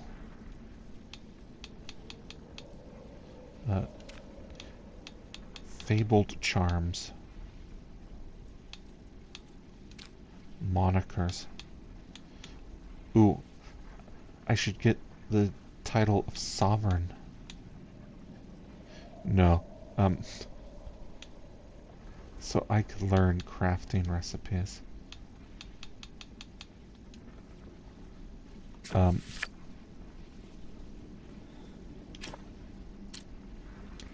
see what you're selling. Okay, the same stuff as before. Herbarium and gloom. Alright, I have them all, but I'm not gonna go to them all.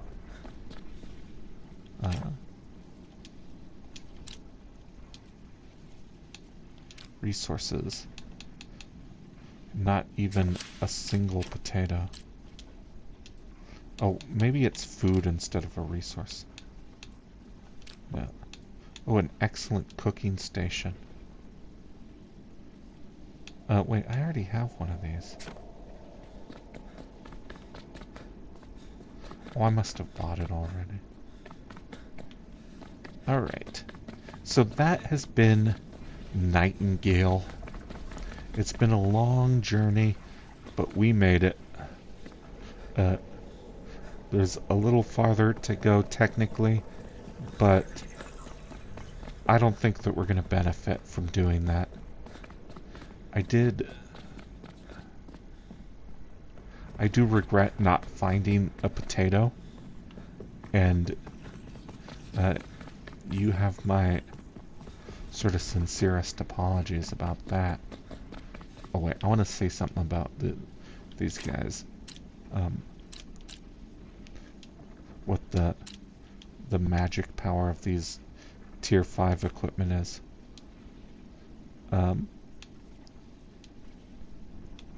Oh, it doesn't give me stats.